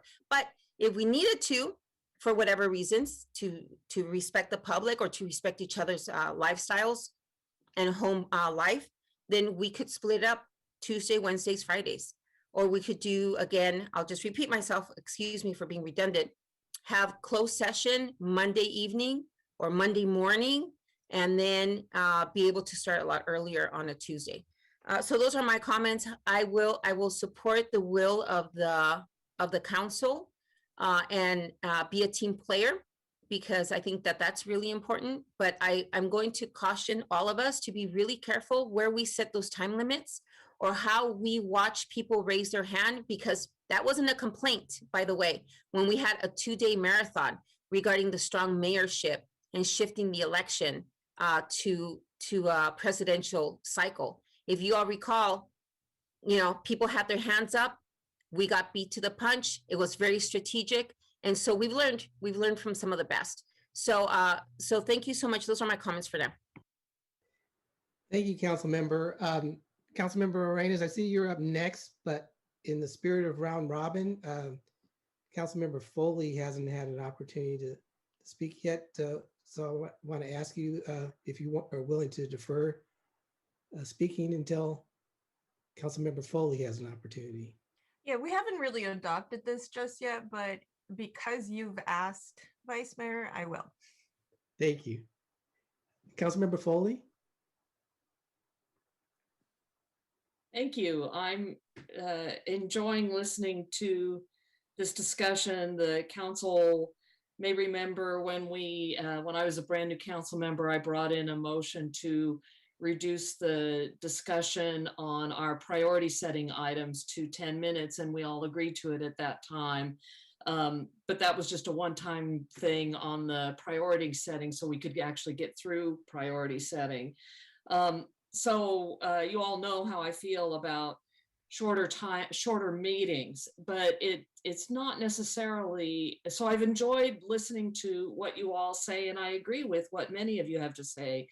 In a prior life, I sat on a board where there was this gentleman who used to quote from a book that was called How to Get Your Point Across in 90 Seconds or Less. I always felt such pressure with that because 90 seconds can be a long time or it can be a really short time, but it's an amount of time that puts a lot of pressure on you. So I'm glad we're not saying 90 seconds or less, because that really is a tight time restraint. I just mentioned that because I've been at meetings where that's what I was limited to, was 90 seconds. I like the 10 minutes. I like the exemptions that were included. I think certainly during COVID times, we really need an opportunity to engage staff and comment on reports for many times longer than 10 minutes. So I appreciate that. And I also appreciate that we're going to look at this through COVID, through the pandemic, and then take a look at what works when we get back into City Hall together, because I do think that is, once we're all together on the dais, I think things operate or will operate differently. We've been a year like this, and it is hard to Zoom in. We've adapted, we've learned how to deal with it, but it isn't the same connectivity that we get, the same level of humanity that we get addressing to each other. I can't look you in the eye and know that you can't see my face and know that I'm looking directly at you and smiling at you. I'm just smiling in general at the Zoom camera. So we've lost that a little bit, and I look forward to getting back to that when we're back at City Hall. There are other ways that we can make our meetings more effective and more efficient as they relate to staff. And one of those we talked about, which is reducing the length of a staff presentation. That will benefit staff too, because they won't be needing to prepare an hour-long presentation.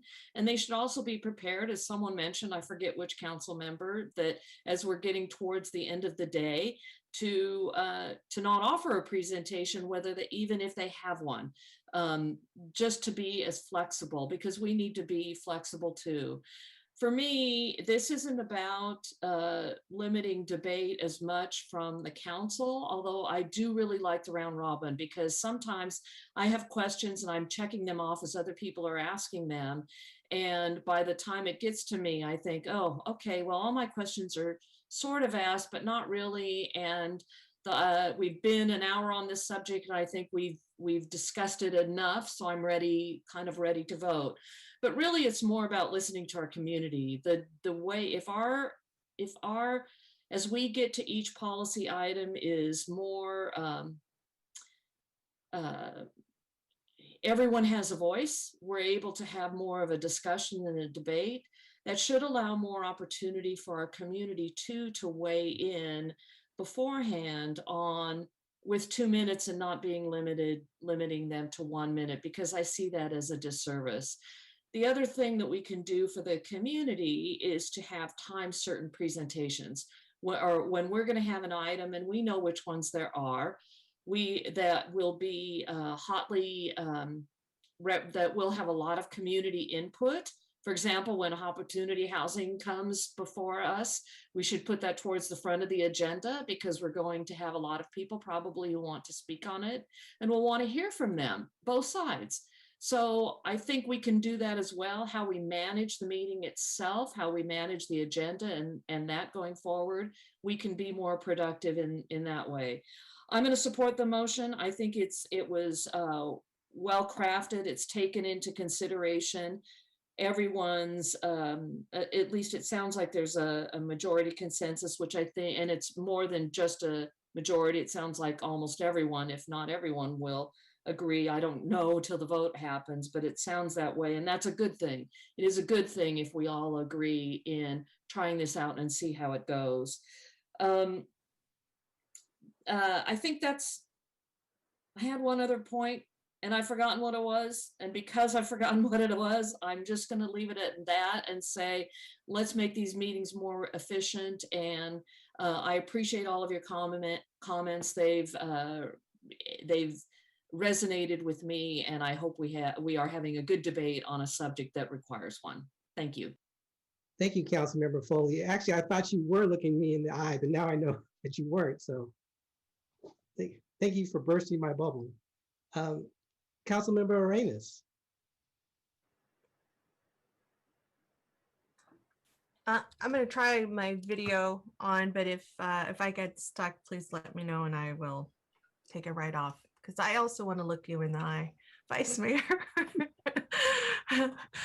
I also do miss being in person. There was I think an ability to connect and maybe be on the same page when we read into the signals that we've all learned and as we've grown up to read our social cues, right? When we can press on a little bit more, when people are confused. Unfortunately, because we want to make sure that we're as neutral as possible, we probably have a very neutral stance in terms of our looks in Zoom. And so we miss a bit of that human connection. And so I absolutely appreciate being able to be back in person soon enough. But in the meantime, I'm going to just ask if we can repeat the motion so I can be clear about what we're voting on. I'm still not, I'll be honest with you, I'm still not there. This is not something I'm supportive of. I didn't want it to come to council because I think there's bigger things that we need to talk about than this. But if I could have somebody repeat the motion. Councilmember Cohen, do you? I'll try, yes. The memo that says agenda items should have an orderly speaker rotation among council members starts with a 10-minute initial round of comments and questions from each council member, which is speak, followed by successive 10-minute rounds of discussion in those increments. And then require the meeting chair to apply orderly speaker rotation guidelines during council discussion and deliberation with discretion. For example, if somebody hits their time limit and is still on a point or wrapping up, they should be allowed to finish using natural stopping points. Then adding that staff presentations will have time estimates on the agenda, that this won't apply to agenda item 3.1, and that it will carry us this will apply until we're all back in person at council meetings, and then we will revisit procedures after that point. I think I captured everything. Great. So thank you so much, Tony, for the visual as well. And thank you, Councilmember Cohen. So one of the things that I'm concerned about in your recommendation number 2, it says require the meeting chair to apply orderly speaker rotation guidelines during council discussion and deliberation with discretion. In your example, you say if it hits their time limit and they're still on a point in terms of wrapping up, they should be allowed to finish. But that is not exactly what that number item 2 is restricted to. That also gives me the impression that the chair can change the order of the speaker to apply orderly speaker rotation. So not in the order that you raise your hand, and this could be up to what the chair decides is a speaker rotation. Is that the intent? No, now that you pointed out, it's a little clumsily worded, so that wasn't my intent. The intent, it was really about how to end the 10 minutes and not about the order. So, I mean, if we need to clarify the language, my motion would be that the order is still the order people put their hands up, but that the chair's discretion is on when the end of the individual's comments comes and the next person will begin. That's the discretion I was trying to get at. All right, so you may want to change this to be more specific to that. I absolutely am supportive of that, but I think if you're going to switch speaker rotation, this has happened to me in the past. There's times where I just stay quiet and I let it go up until a point where I can no longer just be quiet, and I have said things and you all have heard me. And so I don't want to have to do that each and every time. I don't want to have a discussion with the chair about when my turn was. And so I really would appreciate some clarification or just some a more clear guidance on that item number 2. And then the other item that I had brought up earlier, and that is, so my 10 minutes are running. I'm at 5:10, but I asked you a question, and I wasn't sure, Councilmember Cohen, if you were going to answer. I thought maybe Tony was going to answer it and review it. Some of that time was taken, right? So it's not taken, but it was used. And so if I ask a question in the middle of my comments, I'm hoping that we can stop the timer so that staff, typically staff, it's not, I'm using this example because you and I just had this conversation or this interaction, but typically it's with staff. If I ask a question, that the timer be stopped so that staff can answer the question, and that they're not under the gun of a 10-minute limit, or that I would be upset with the response of staff because they took 3 minutes to answer my questions, or 4 minutes to answer my question, right? I want a very thorough answer. And so I don't want to exactly punish a thorough answer, and I don't want to encourage a superficial answer. And so I'm hoping that you can accept a friendly amendment that the timer the timer is on hold or on pause while staff answers a question of a council member. Let me just say, for your first point, I will accept the friendly amendment about clarifying the language that the order of speakers is not at the chair's discretion, but based on hands raised. I won't accept the second one, partly because I don't believe in over-prescribing, and I do think that that's part of what I meant by chair's discretion, is that the time is, I mean, if a lot of your time is taken up by staff, then I would think the chair would say, we'll let the person have a little more time. In reality, the procedure here is to rotate, and even if you watch, it's interesting, you watch the US Senate and they ask 10 minutes of questions, they have a strict 10-minute limit. That includes the answers, and you often hear them cutting off the staff and saying, okay, I got the answer, and they intentionally do that. I mean, I'm not suggesting we want to go there. We're also not limiting the number of 10-minute rounds individuals can have. I just think it overspecifies it to accept that one. So I will accept the first clarification, but not the second. I hate to point this out, but you're already over-prescribing by merely having this memo and having this discussion. So I don't know that you can actually adhere to that. Anyways, and I make my last point that Congress doesn't have a Brown Act, so they can privately talk and count votes and negotiate. We can't. And so that is the other issue that we also have to take into account. I'm obviously not supportive of this restrictive conversations, and as much as I want to be supportive of having constructive conversations, which I am. I just don't know that this for me really makes a lot of sense. But I appreciate everybody's input, and I appreciate your consideration for my input. I just, there's a lot more important things here than this. Thank you, council member. I didn't ask the seconder if she accepts the friendly amendment. Thank you, Vice Mayor. I am actually hesitant to accept that amendment because I don't know if the intent is to override the orderly speaker rotation where people who have not yet spoken go before people who have already spoken. So this is where I think it's becoming over prescriptive. So I don't accept that that amendment. Okay. Councilmember Cohen. Okay, I'm just going to be very quick to say I very much appreciate the comments of most of my colleagues and what they said about the importance of listening to each other's voices. That's the spirit of my proposal, because I think that listening and to more voices on the council before we get to the end of the discussion is valuable. And I learn a lot from listening to all of you, and I don't want to limit anyone's the amount of input that any individual council member can give. I just want to make sure that anybody who wants to weigh in on a topic has a chance to weigh in on the topic.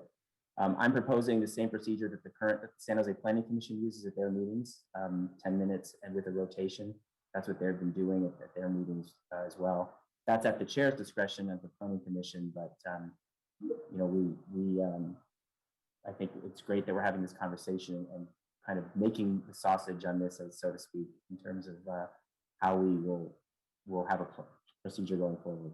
I also do want to just mention Councilmember Carrasco. I appreciate a lot of those suggestions, and I think it's worth looking into what we can do to break up our meetings and maybe make them more manageable. And if that means a procedure for separating them, you know, I may be for that.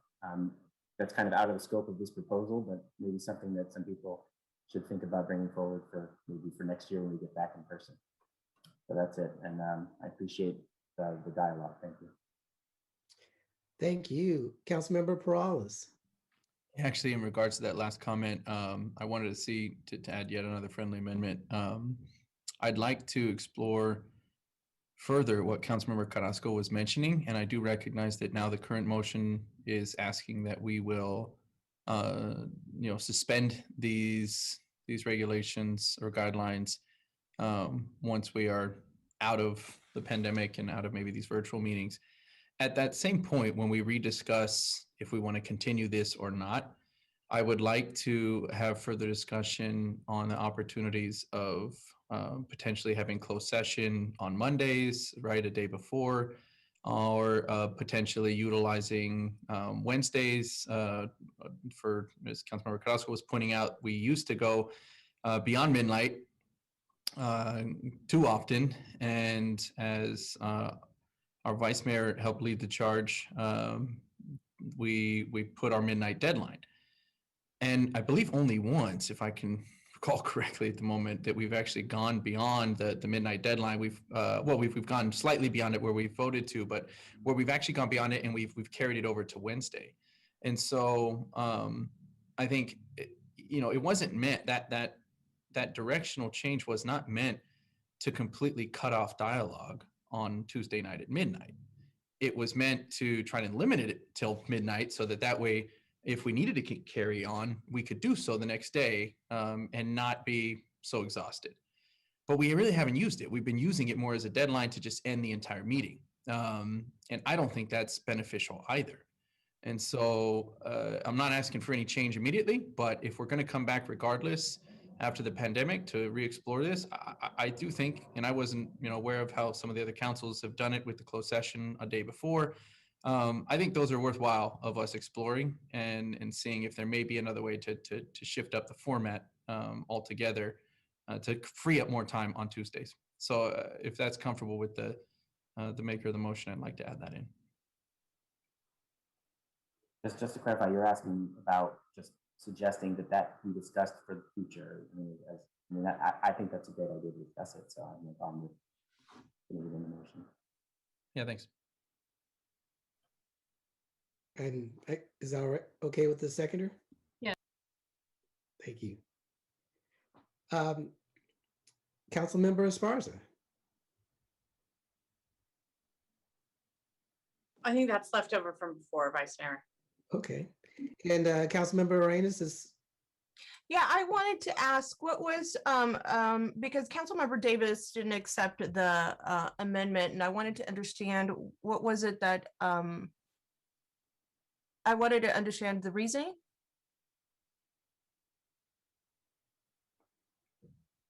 Yeah, so what it sounded like you were wanting was the speakers to go in the order of the hands that they were raised, and it was irrespective of whether or not people had already spoken. So that was, in my mind, it was taking away from the intent of the round robin. No, I never said that was why it should be at the discretion of, as far as I'm concerned, why it should be at the discretion of the mayor, so that people who hadn't spoken before would be able to speak, and everybody gets a chance to speak. And then people who've already spoken, if they want to have a second go at it, can speak again. Yeah, I never said that. What I said was what this is opening is a whole rearrangement of order based on the chair. And the second thing is you never outlined that in your memo, so that could have been clear on the memo to have the intent be that the order give preference to people who have not spoken. Obviously, I yielded to Councilmember Foley because she had not spoken. But it wasn't clear on the memo, and that's not what my amendment was about, or my request. And so the request was to be clear on that. So if maybe Councilmember Cohen, if both you and Councilmember Davis want to clarify that, so that it is that item number 2 is to give preference to council members who have not spoken. And if that's your intention, I think that should be clarified, but it's not clear in terms of the item, and that's not the way that I said it to Councilmember Cohen. And so I'd like to have that reconsidered. I'll reconsider with a new phrasing. Phrasing would be. Oh, am I frozen? No, sorry, a new phrasing. Oh, I'm so sorry. I didn't hear that. So phrase the statement to say that preference, the chair will apply orderly speaker rotation so that those who have not yet spoken get preference. And the chair should have discretion on how to apply the time limit in order to use natural stopping points for when their time is up. Yeah, that makes sense. okay. I'm fine with that amendment. Okay, thank you. All right. And that was the last speaker. I'm going to support the motion.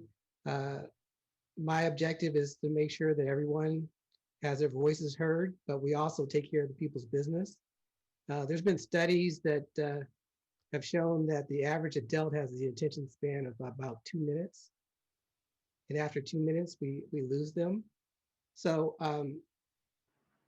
it's incumbent upon all of us to try to get, whatever points or questions or information we want to get out, to do it as efficiently as possible. And so I'm going to commit to reduce the amount of time I talk in the spirit of what we're trying to accomplish.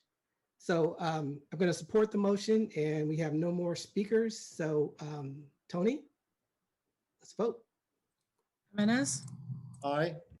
Morales, Aye. Cohen, Aye. Roscoe, Aye. Davis, Aye. Esparza, No. Arenas, No. Foley, Aye. Mahan, Aye. Jones, Aye. Ricardo absent. I have 2 noes from Esparza and Arenas. The rest are yes. Okay, on to the next item, 3.4, actions related to declarations suspending enforcement of certain provisions in land use permits and approvals and the San Jose Municipal Code. Al fresco. So we're going to go to public comments, and the first speaker has a number that ends in 5140.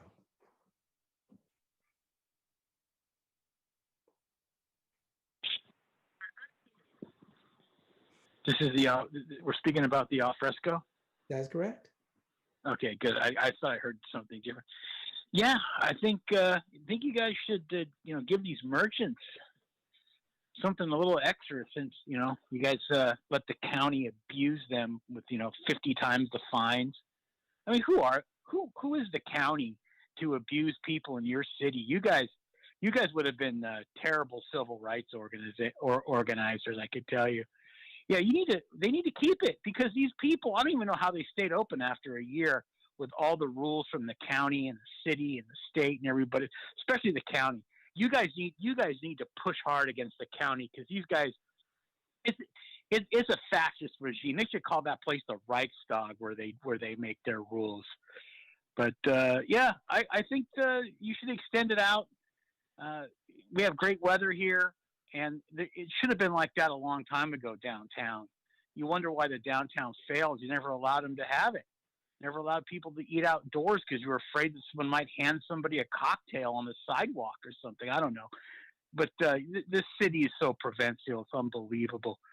But yeah, I would say keep doing it, and try to do it so these people can stay in business, because if they don't, you guys are going to pay the consequences for not having the tax revenue that you think you're going to get.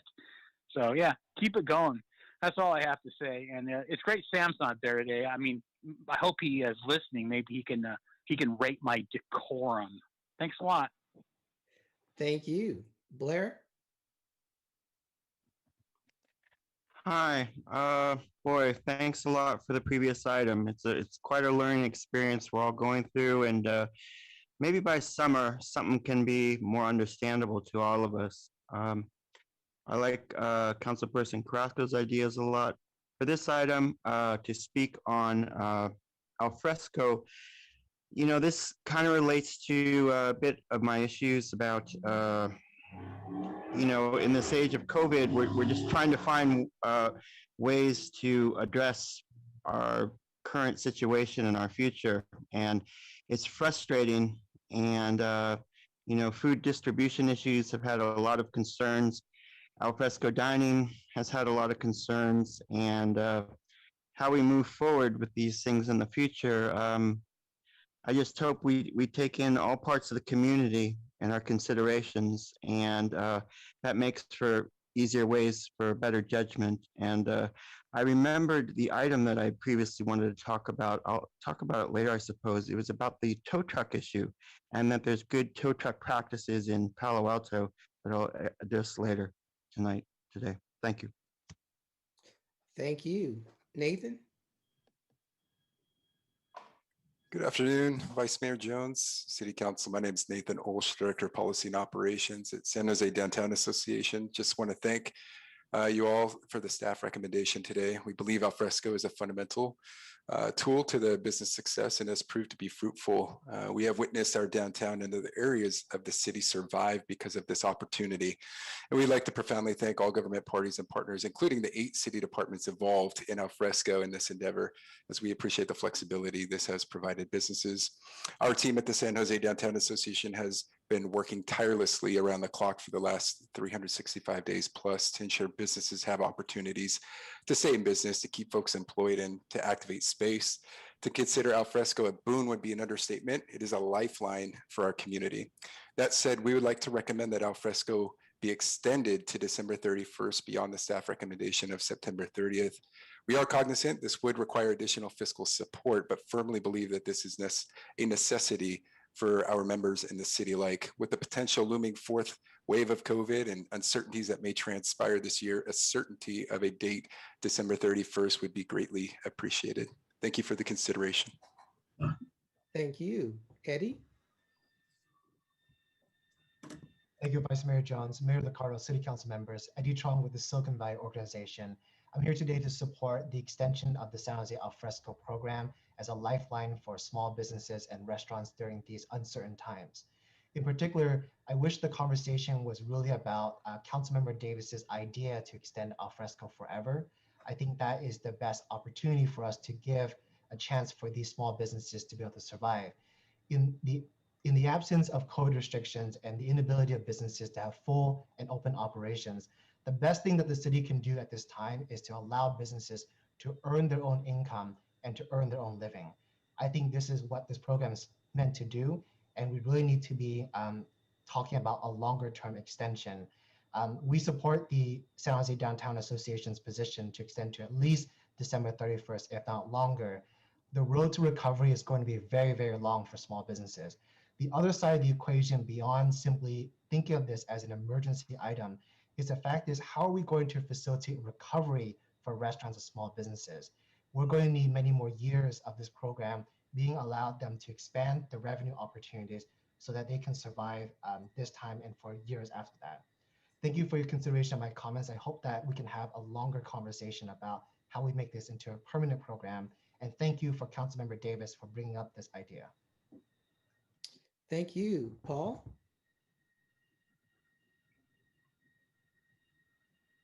Yes, thank you. The issue with alfresco dining is that it was first given as an option in order to sustain the businesses at a time when Mexicans, Latinos on the east side were dying at the same time in ever increasing rates of death, COVID infections, and the denial of income. And so we afforded the businesses to be able to congregate and use city, publicly owned properties in order to maintain solvency. And now it's become an expectation, that no, we're going to use the death that happened in this city in order to fortify our kind of like taking over real estate. We're going to encroach upon the sidewalks. We're going to encroach upon the streets whose infrastructure was never designed to accommodate that. And so now that they see that once we're going to get into start moving away from more and more COVID restrictions, and those are going to be lifted, and more people are going to be dining, this is going to be able to service populations that have no connection to the deaths that were happening on the east side. And so just the fact that that conversation isn't had, and that we seem to be more concerned about a building and a business than human life, that concerns me as a citizen. Thank you, Paul. Catherine? Thank you very much for your time. And I agree with the previous speaker. And also something I like to point out is that when we allow businesses to use the public thoroughfares that way, it makes them inaccessible for people with mobility impairments, whether it's someone in a wheelchair or someone who needs more space because they have crutches or a walker. It's making this, in many cases, it's making the sidewalk impassable, and expecting people to cross the street to go around a restaurant is not acceptable. And also, something that's occurred to me is that when you keep the restaurants open, then in some cases, this means that there are employees who could have qualified for the pandemic unemployment and benefits can't qualify because their boss is willing to give them some hours, or their boss is operating, and I don't think that's a good situation either. And having the worker, and then the workers have a choice between, well, do I want to go to work and possibly catch COVID at work? Because obviously people can't wear masks when they're eating. And very few people I've seen in the open air restaurants are keeping their masks on when they're not actually eating. I mean, they sit, and they're sitting there at the tables and they're, enjoying drinks and chatting with everybody. And maybe everybody at that table is in the same pod or household. I don't know, but they're certainly not in the same one as the wait staff. And I feel bad for the wait staff having to put themselves in harm's way so that their boss can stay open. And I've seen so many sidewalks blocked by the restaurant tents, and so many restaurant tents that are probably unsafe because they're not ventilated enough. Thank you very much. Thank you. I'm going to hand it back over to the mayor. I see he's back. So, Mayor. Thank you, Vice Mayor. Thank you for jumping in. All right, we'll go to Councilmember Davis. Thank you, Mayor. First, I want to thank all the staff in all 8 departments who have helped with the quick implementation of Al Fresco. I don't know that we've done that in the previous extensions of that, and I wanted to make sure I did that. The outdoor dining in new and creative spaces has been a hit with businesses and customers. And as we heard from businesses, it's been a lifeline to be able to keep people employed, which is very important for our entire economy. I've also heard from a number of gyms that have utilized this program as well to help our residents stay healthy and reduce stress during the past year. And I also heard from one of those gyms just this past week saying, please extend this. I'm able to be open indoors now, but I still have a lot of clients who are not willing to do that and don't feel comfortable. And it's important for us to continue to be able to hold our classes outside. We know it's added a new vibrancy to our streets and sidewalks in our city. And it's also added capacity to many of the restaurants, again, helping them to meet those critical revenue needs and to keep folks employed. Of course, we know that we are not out of the woods financially or health-wise yet, and it's still much safer to do our activities outside than inside. So I hope we can continue to exercise flexibility and have these creative solutions when the needs in our community change and we see rules as a way to help but not hinder progress and viability of our businesses and our employers for the safety and health of our employees as well. I did want to ask a question before I move. Is there, Blage, a reason why it's September and not December as the mayor's March budget message had requested? Could we make the motion for December? Thanks, Council Member, for your question. Blage Lodge with the Office of Economic Development. Certainly the council can make a motion to go to December with this program. There were a couple of reasons why we thought that it was appropriate to extend through September. One being that it extended through our months that had the best weather. And we know that in kind of October, November, December of this year, it was, we didn't have as many people necessarily interested in making the investment in the outdoor coverings or the heaters or not able to access them. So we thought at the very least, we want to go through the good weather months. We also, in the case of parks and plazas, because this is kind of an ever-changing dynamic of, the tier system, we're in red, we're in orange, hopefully we're soon in yellow and out of the tier system completely. But we didn't know when the ability for special events and or outdoor activations might come back. And so we were unsure about kind of the cross section of those outdoor events and activations with folks utilizing parks and plazas, most specifically for the al fresco process. And then I would say the last consideration was really that the budget that was originally allocated for al fresco to assist businesses with parklets specifically, and then also the staff time for the installation of the parklets and the street closures really only went through June 30th. And so it was already kind of stretching that budget a little bit. Obviously, we're in the process of putting together a new budget for the new fiscal year, but at this time, that has not been, voted on by the council, and so we're still technically unsure of what funding would be available to continue to provide that assistance. Are you finding you're having a lot of additional folks still creating new spaces, or are we moving more into maintenance of existing spaces? Because I haven't seen, I saw a lot of activity over the summer, and then another tranche, I would say kind of January, when people freaked out over the second wave. I don't know what wave it was, but over after the holidays.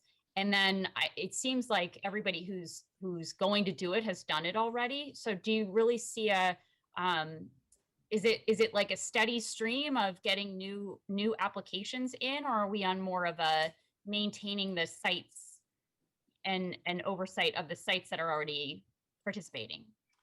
So we did actually just install 2 new parklets last week on Friday. Yeah, Friday. And we do have a few other requests. It's certainly not the number of requests that we had previously, but we are getting 1, 2, requests on kind of a relatively steady basis. Yeah, and I'm not sure if someone from Parks is here, but Bloggy, you would know the Parks and Plazas issue. Are there, I don't know how many folks are doing business in parks and plazas as opposed to in parking lots and sidewalks and parking spaces. Can you give me a sense of what that is? Yeah, there's certainly more activity on sidewalks and in parklets and on closed streets than there are in parks and plazas. We currently don't have any activations in the plazas, which are primarily downtown. As far as parks go, we do have about 9 activations in parks in 3 or 4 different council districts, primarily 6, 7, 10, 1, and 4.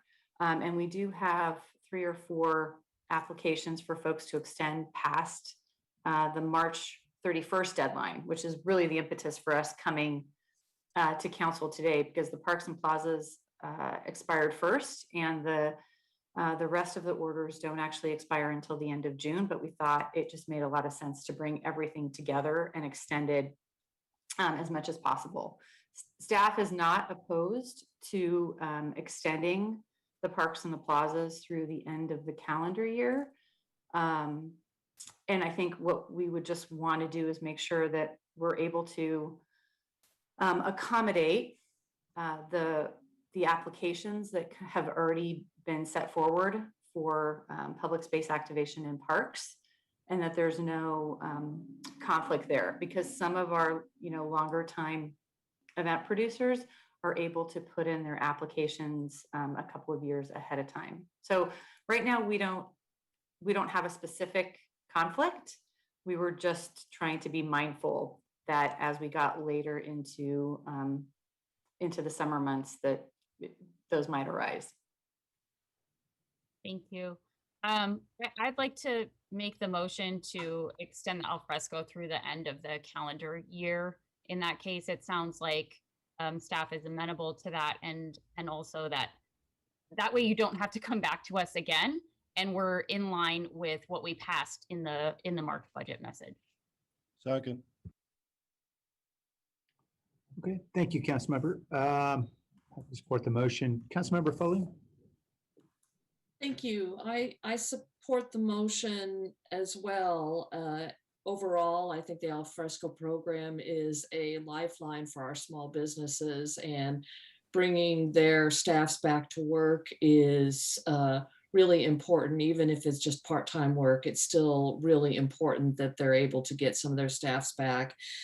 But I've expressed this concern every time Alfresco comes up, because there are some businesses who have opened restaurants and bars and such outdoors that are very close proximity to neighbors, and they are what I would call bad actors.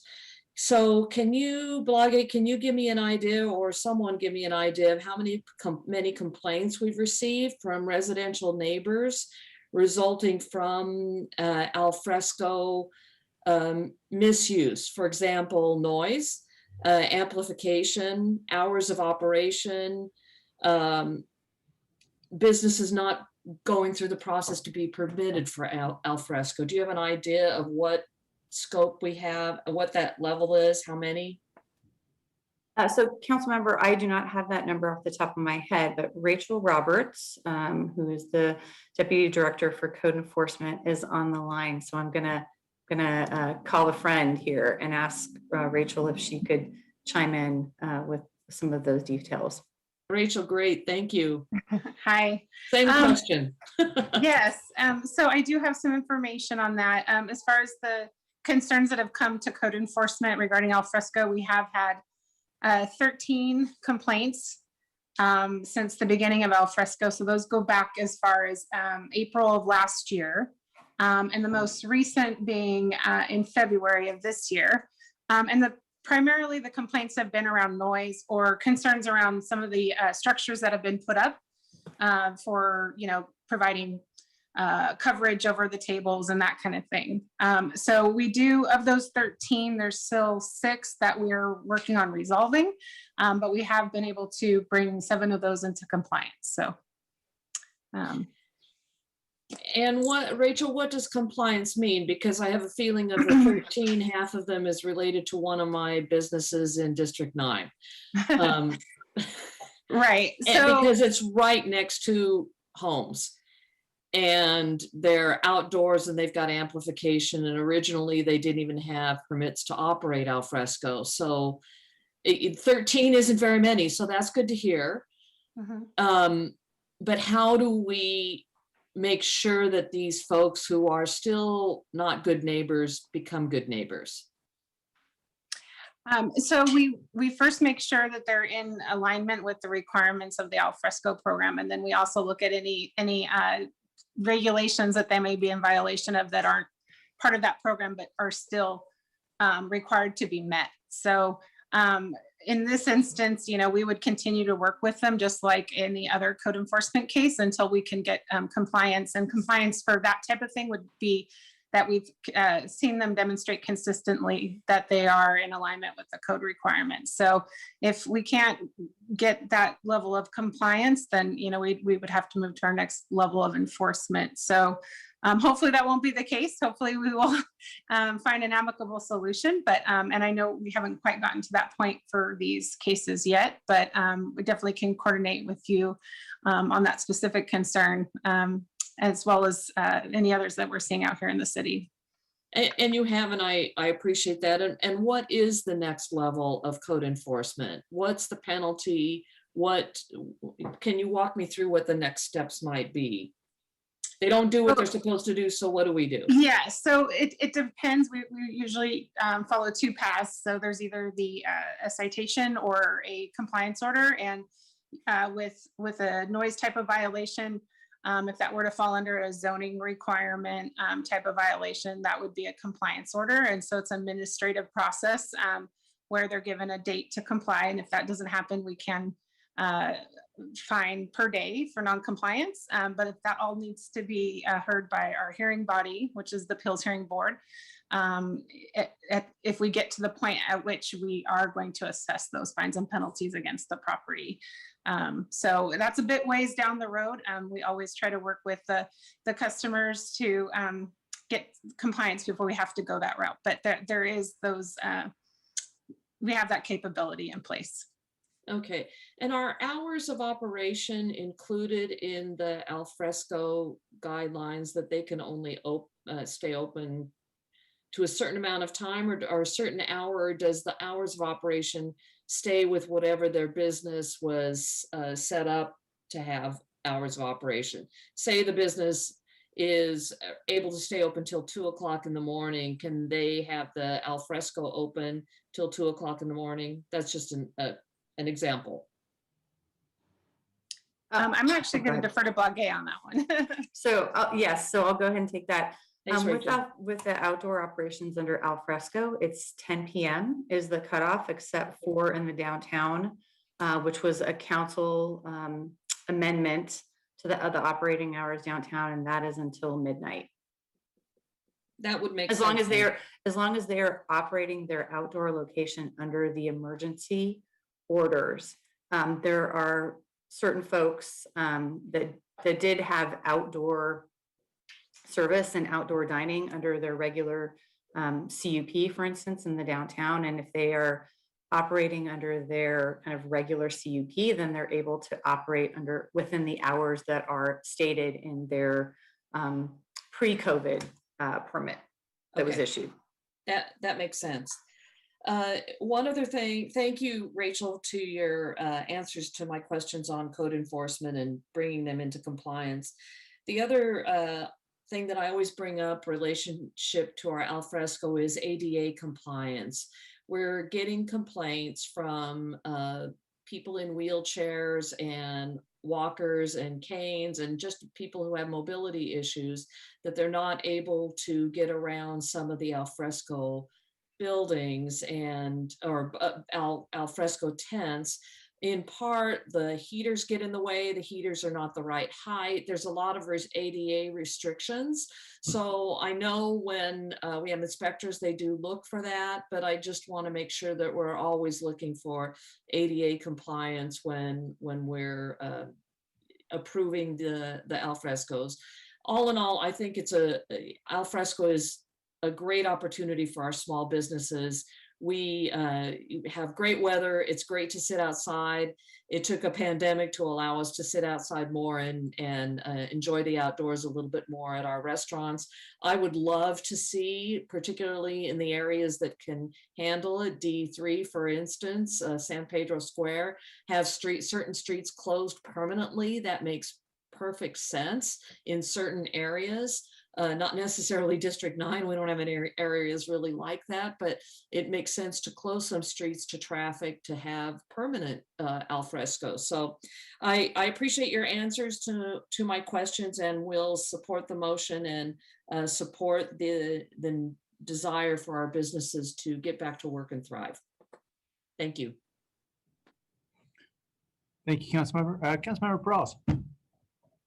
Yeah, thank you, Mayor. And indeed, something that I've been working towards in a couple areas of the downtown for the last several years, and the pandemic has created opportunities that we weren't able to really act on before, at least not quickly.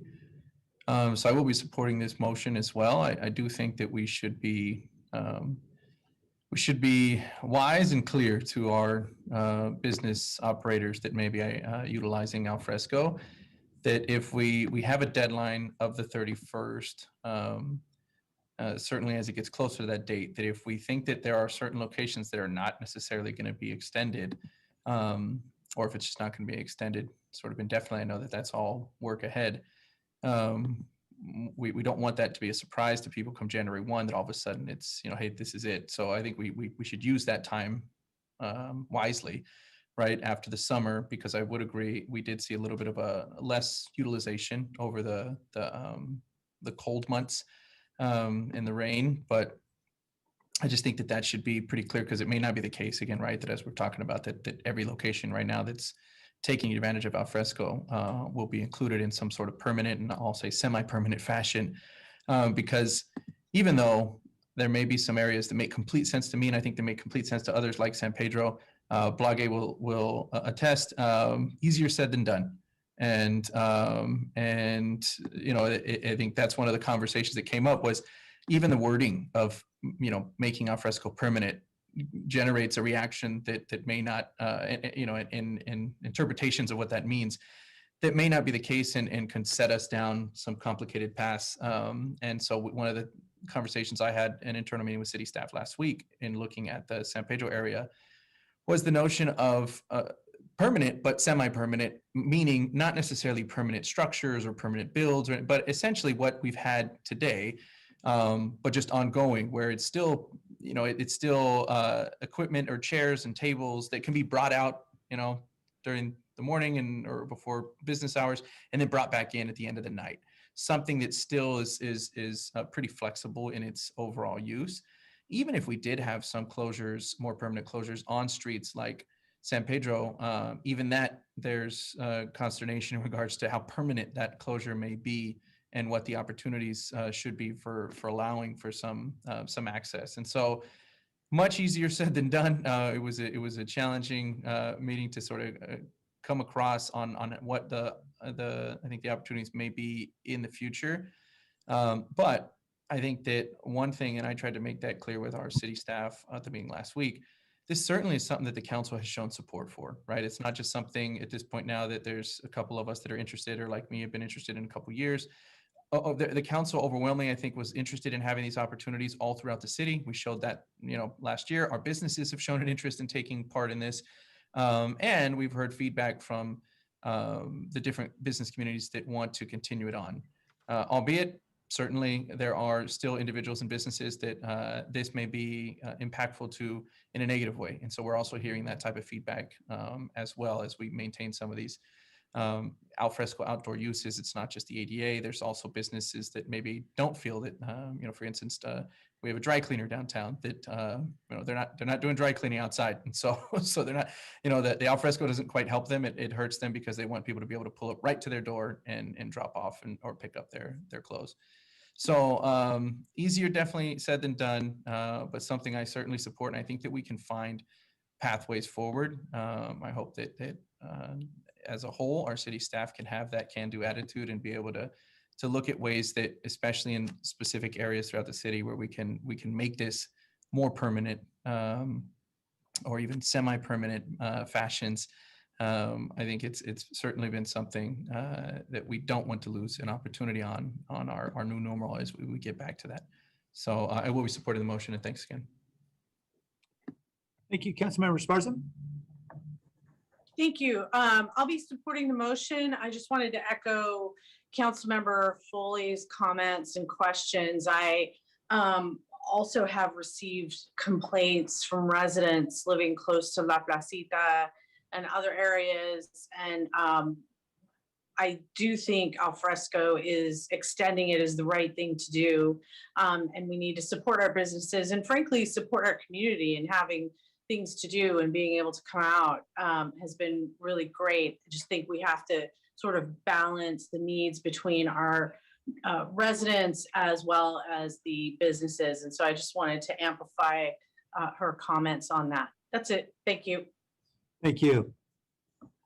All right. Well, thank you to Plug and the entire team and all the departments for your efforts to make this work for more than 130 businesses that are registered. We know many more are actually taking advantage of this, and we want it to continue.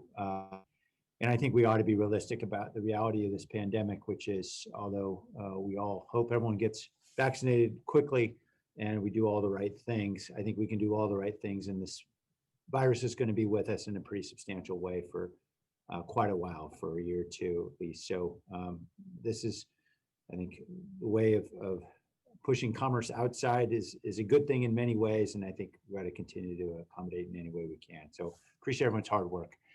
Okay, any last comments? If not, we'll vote on the motion from Councilmember Davis. Jimenez, Aye. Peralez, Aye. Owen, Aye. Roscoe, Aye. Davis, Aye. Esparza, Yes. Arenas, Aye. Foley, Aye. Mahan, Aye. Jones, Aye. Ricardo. Aye. Thank you.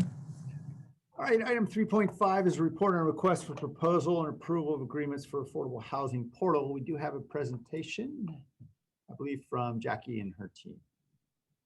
Yes, we do. Thank you, Mayor. Rachel Vanderveen, our Deputy Director, is going to share her screen. So I'm Jackie Morales-Farand. I am the Director of Housing, and as I said, I'm joined today by Rachel Vanderveen, our Deputy Director in the Housing Department, Jennifer Chang, who's the Deputy Director of the Finance Department, and Jerry Driesen, the Assistant Chief Information Officer.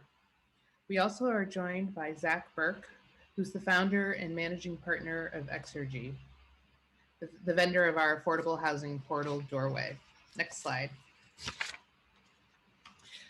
San Jose has helped to fund and/or facilitate the completion of nearly 21,000 affordable apartments.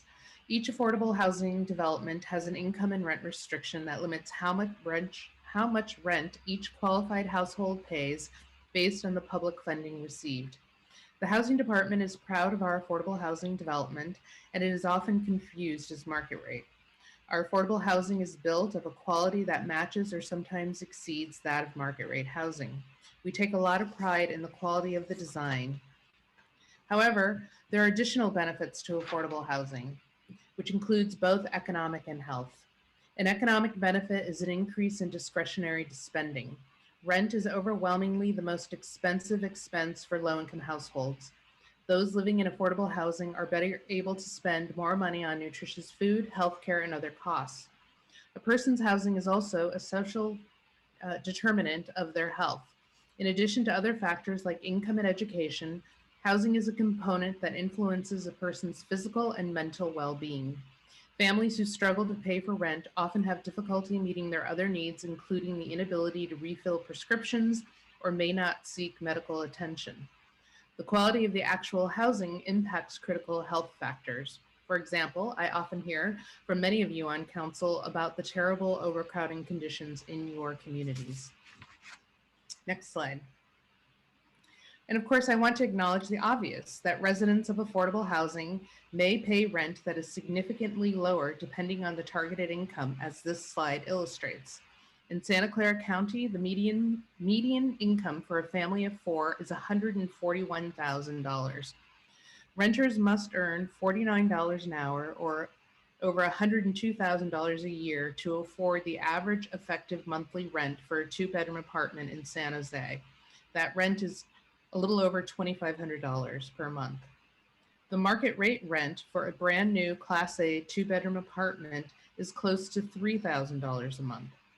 Compare this to the rent of an affordable 2-bedroom, which may range from a low of $955 for a household earning between $38,000 to $95,000, depending on their income, and go as high as $1,900 a month.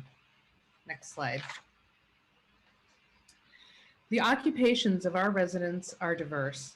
It includes people on fixed incomes, such as retired seniors and people with disabilities who have few housing options, including minimum wage workers, such as a fast food worker, to retail salespersons and entry-level elementary school teachers. All of these people deserve a safe, affordable place to live, but have been priced out of our city. Their challenge is, once we build this affordable housing, how do they get in it?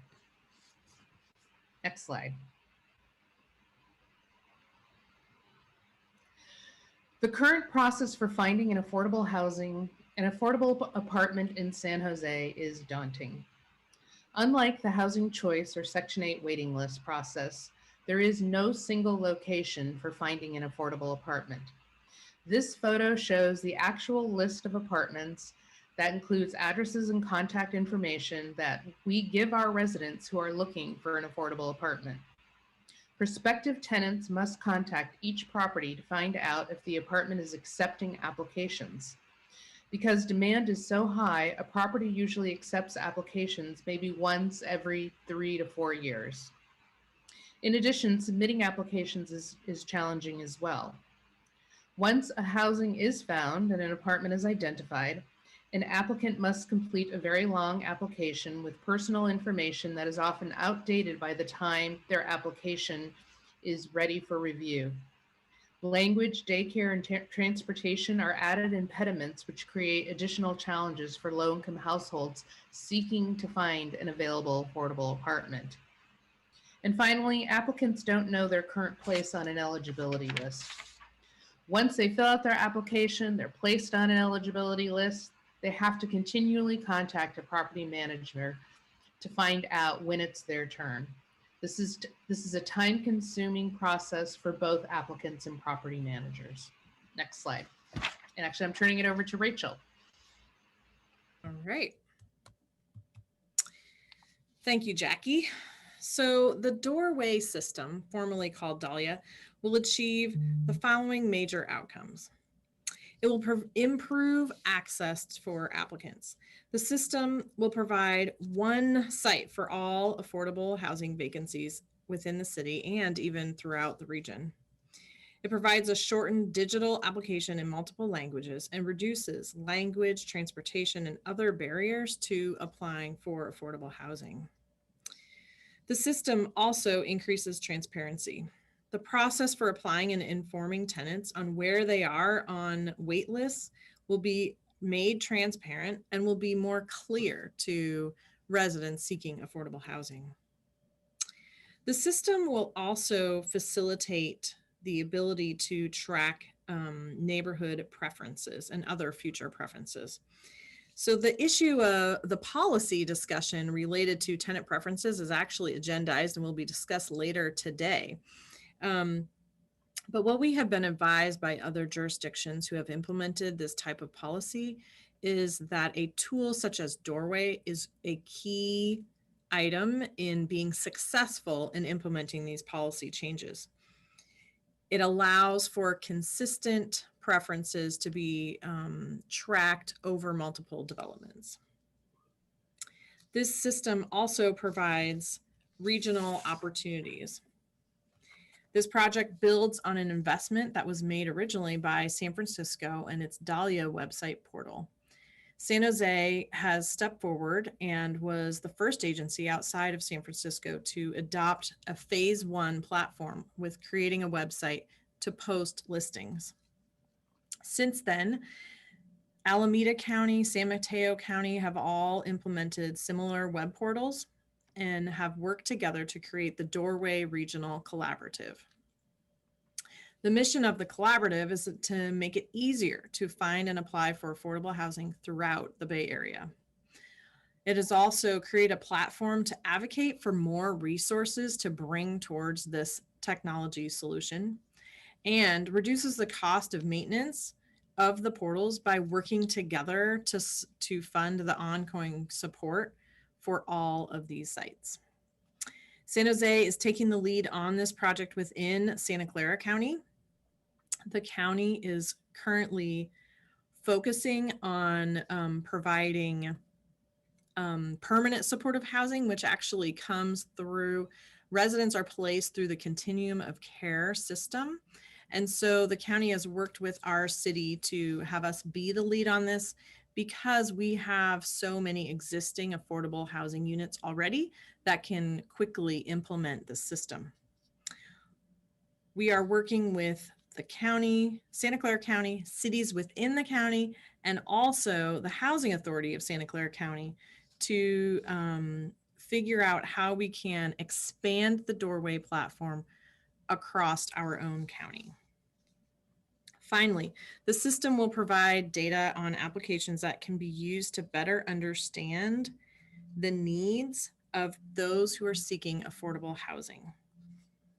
It can help us understand what people are looking for, where they're coming from, and just understanding how the affordable housing that we have, how it's meeting the needs of those who are seeking it in our city and also throughout the region. The Housing Department has coordinated with the Purchasing Division of the Finance Department, who managed the procurement and contract preparation process with the vendor for this project. The bid package was sent to multiple vendors and posted on the city's procurement website. 88 bidders viewed the RFP. The city received one response from Exigy. Exigy is the vendor who helped develop the San Francisco Dahlia portal under a contract with San Francisco, and has also been working with the county, with Alameda County. They've also worked with San Jose and San Mateo County in developing the existing Phase 1 portals. The city conducted 2 best and final offer processes to clarify vendor response, incorporate the County of San Mateo into our proposed contract, and reduce the implementation costs to the city. This is a 2-year project with stakeholder involvement, including tenants, advocates, and property managers throughout the development of this project. This is a true interdepartmental effort where we have worked with the Finance Department, Information Technology, and the City Manager's Office of Civic Innovation, all with the Housing Department to develop this project. The IT department will serve as the lead on managing the implementation of this project.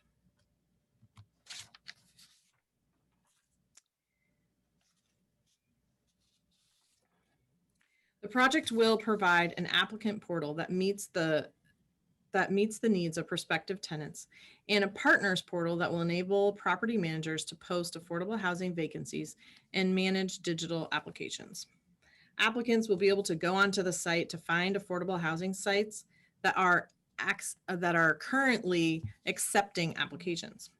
Tenants can submit their application using a digital short form that can be submitted through the website. Online submissions eliminate transportation, daycare, and work conflicts that currently serve as barriers to accessing affordable housing. Applicants and other key information will be available in Spanish and Vietnamese. Tenants can choose to make an account and be notified of future affordable housing opportunities by receiving updates through the system. And property managers will also benefit from the portal. Doorway will provide postings for open wait lists, manage preferences lists, and create wait lists that will reduce the time that property managers currently spend on all of those issues. It will also reduce their need for data entry as applicants are providing direct entry. So this concludes our presentation. We are available for any questions that you may have. Thank you very much, Rachel, and thanks for your work on this really important initiative. Thrilled to see it moving forward. I know we'd all love to see it moving faster, but I'm glad it's moving because it is super important. And I'm going to be stepping out for a moment. I'll ask if Vice Mayor can step in. We'll go to public comment first, and we'll start with Mr. Beekman. And thank you, Vice Mayor. Go ahead, Blair. Hi, thank you. Blair Beekman here.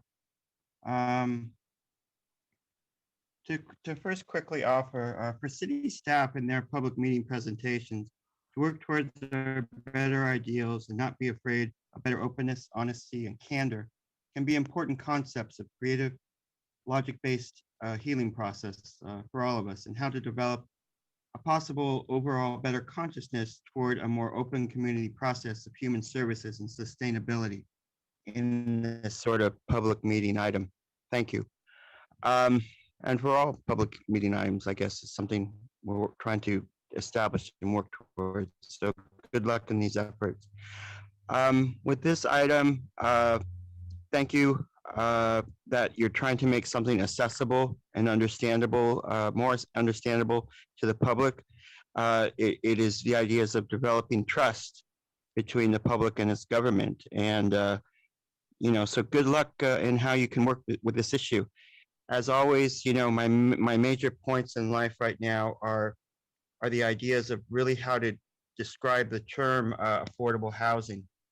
And, we have a certain set of terms that define affordable housing, but it's extremely low and very low income housing ideas that really need to be emphasized in how we talk about and address the future of affordable housing.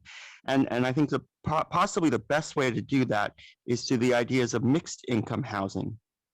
And I hope that mixed income housing becomes a more regular conversation for ourselves. And again, about how to address our future housing issues of San Jose.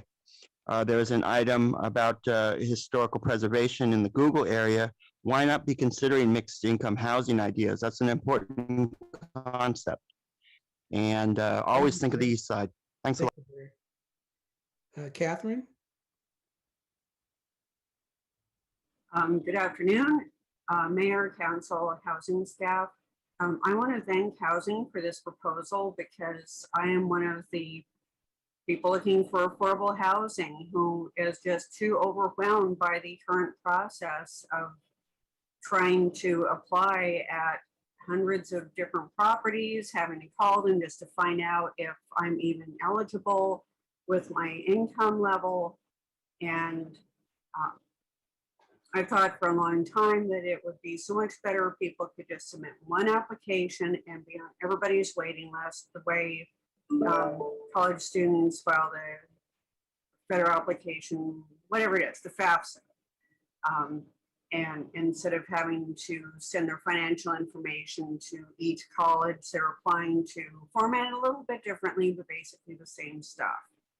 One question I have is whether or not people will be dropped from the waiting list after turning down one or more apartments, because if you're being considered for any vacancy in the city that opens, and let's say your name comes up on the waiting list for a property you know you don't want to live at, would you still be allowed to be on the list for a different property? Because I know that's a problem with some programs. But in general, I think this would be a very good system, and managers don't need to meet people in person to decide if they're a good tenant or not at the get on the wait list stage. And I hope that this will help more people get housed more quickly and more efficiently. Thank you very much. I yield my time. Thank you. Tessa? Oh, thank you very much. You can hear me? Loud and clear. Oh, okay, great. Thank you so much. All right, this is Tessa Woodman C. And I guess my concern has been about affordable housing as I'm facing it in my own neighborhood, as we are, our neighborhood was zoned residential, and then the city changed the plan. So I know we're talking about the accessibility of affordable housing, but I see a lot of BS in the way our city is dealing with affordable housing, in the sense that there was an application in my neighborhood for affordable housing, and it was denied because supposedly it didn't meet a criteria of being too close to to a light industry. And I think that there's a lot of BS about that, because even we've seen right now affordable housing has been moved to an on-ramp of the 280 freeway. That's where the new housing that was brought over, the historic home brought over to the on-ramp of the 280. And housing was denied in my community of the Garden Alameda neighborhood that we're currently trying to have memorialized as historic. And they said no to affordable housing, and we're getting a hotel, which is like so. This is the way our city planning is going, is terrible.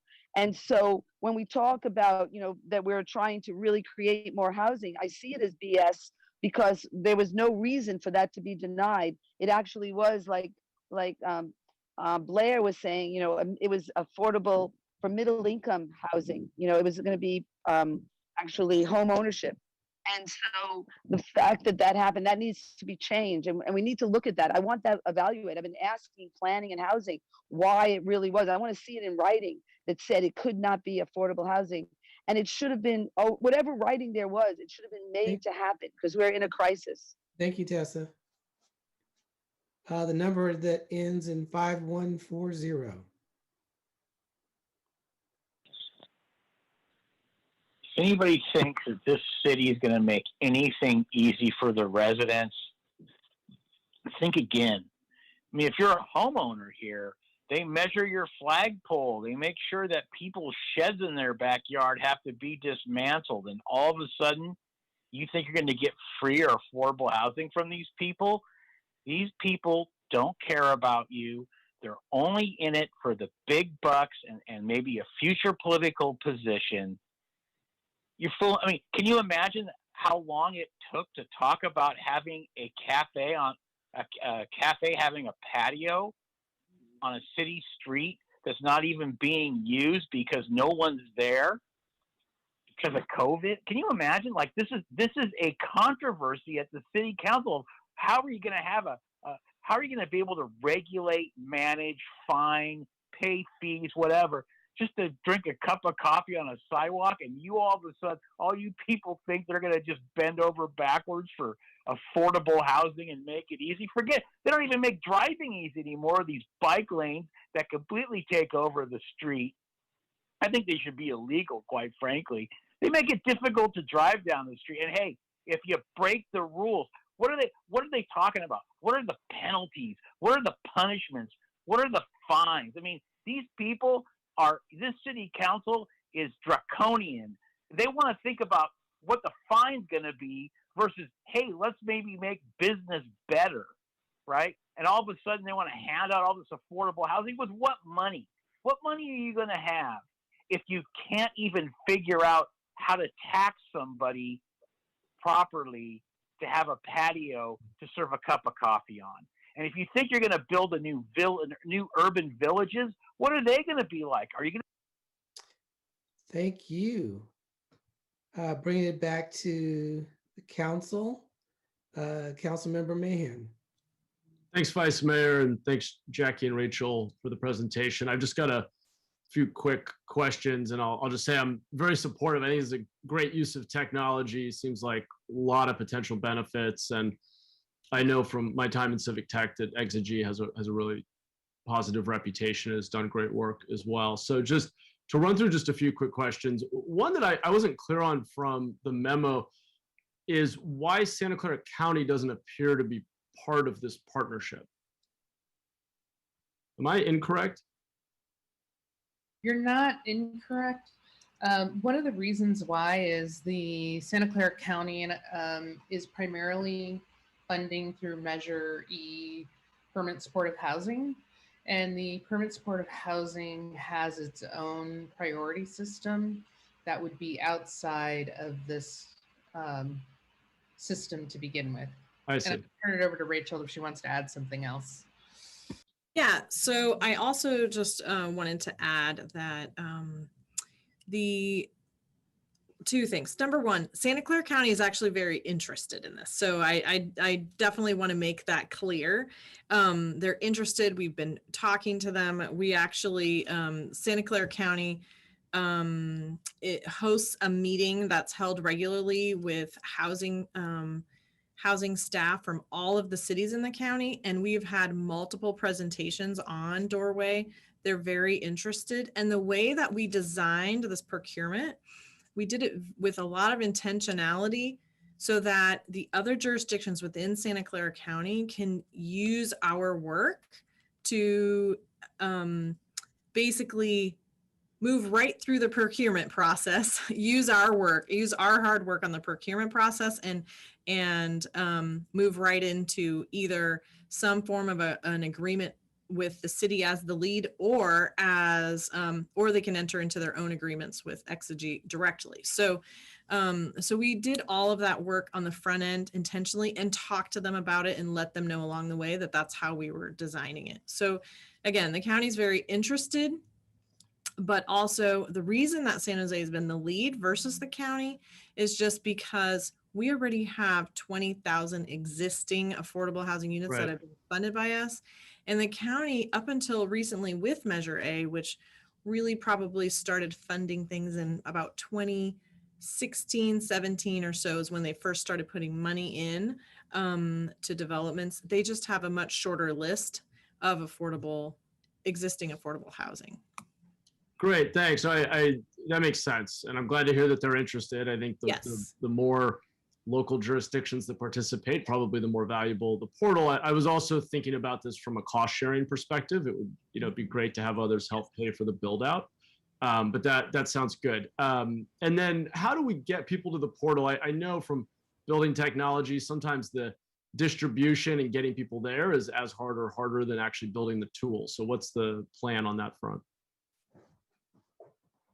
So the portal will be available, and it can. So what we would do is send out a link to everyone we can think of who is looking for affordable housing. One of the things that's interesting right now, just as what we've learned from our own city's website analytics, is that one of the highest hit pages in the entire city's website right now is the list of affordable housing. And so we know that people come to the city looking for affordable housing. They Great. do that now. And so we know that even having it on our website will automatically have people. But beyond that, we will work with our nonprofit partners. A lot of times nonprofits will be actually helping people trying to find housing. So we will be educating them, and we will be just pushing it out to as many people within the community as we can. Cool. Yeah, I'm sure there's more demand than supply, but that's good to hear that that's part of the plan. And if you ever had a lack of demand, I'm sure you could also look at things like Google AdWords and search terms in different languages and find people who maybe are going somewhere else who don't know about the city's website. But that's great. And then just to level set, do we have a sense of roughly how many people per year we think might be placed into affordable housing via this portal? That's a good question. I would say that what's different about the approach that the portal takes versus, for example, that list that we showed you that we do now, is that the only listings that come up on the portal are ones that are open.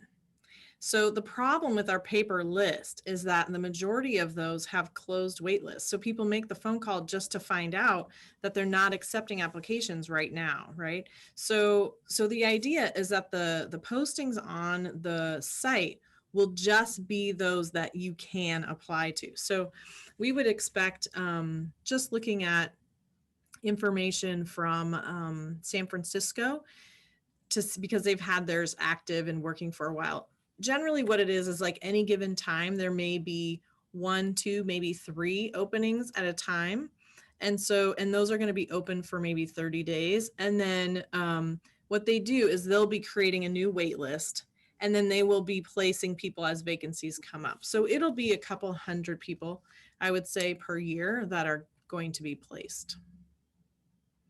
And Okay. that's going to be based on turnover, which is, kind of its own thing, that it's a market, right? It comes up and down. But like, for example, we've actually seen a lot of low income residents over the last year. There's been less movement than in other times, just due to the COVID pandemic, and people are just, trying to kind of hunker down and not make big choices like moving. But again, as that changes, then there will be more opportunity for people to move in.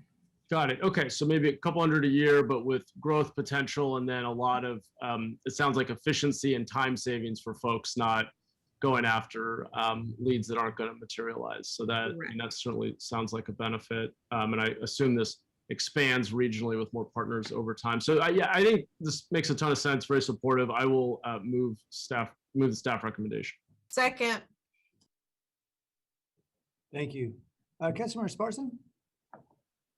Thanks, Mayor. I just wanted to, I support this and want to thank the Housing Department for their hard work on this. And thank you for emphasizing the fact that the county is involved in this, and this is the role that the city is taking on for the whole county. I guess I just wanted to ask, this has been attempted a few times in the past 20 years. What commitments are we making about the maintenance of this portal and the maintenance of keeping up with stock in effect, housing stock in effect? Thank you, Councilmember, for the question. So what we are doing is, we are going to be working together with our property managers to create like new behavior, if you will, which means that as they have an opening, we need to work together and make sure that the posting is included on the site. That's really the key to this whole system, is to make sure that we have all of the postings possible. So So we will be actively working with them. We'll be having them very engaged in the implementation of this system. And the other thing that I think is really important is that there are familiar faces, if you will, across the Bay Area. So I'll just take like Eden Housing, for example, right? They actually may have developments in San Jose and San Francisco and San Mateo County. And so one of the other strategies about working on this on a regional level is that it'll become routine to them. They know that when they have a posting, no matter where it is, they need to use the system. And so we've already found that people are getting used to it in San Francisco. They're like, oh yeah, we can help with that. That's easy for us because they're familiar with it. So just one of the other reasons to work with others and be consistent across the region will actually help our property managers just create new behavior, and everyone just knows this is what you do each time. So that's the critical piece to making it work.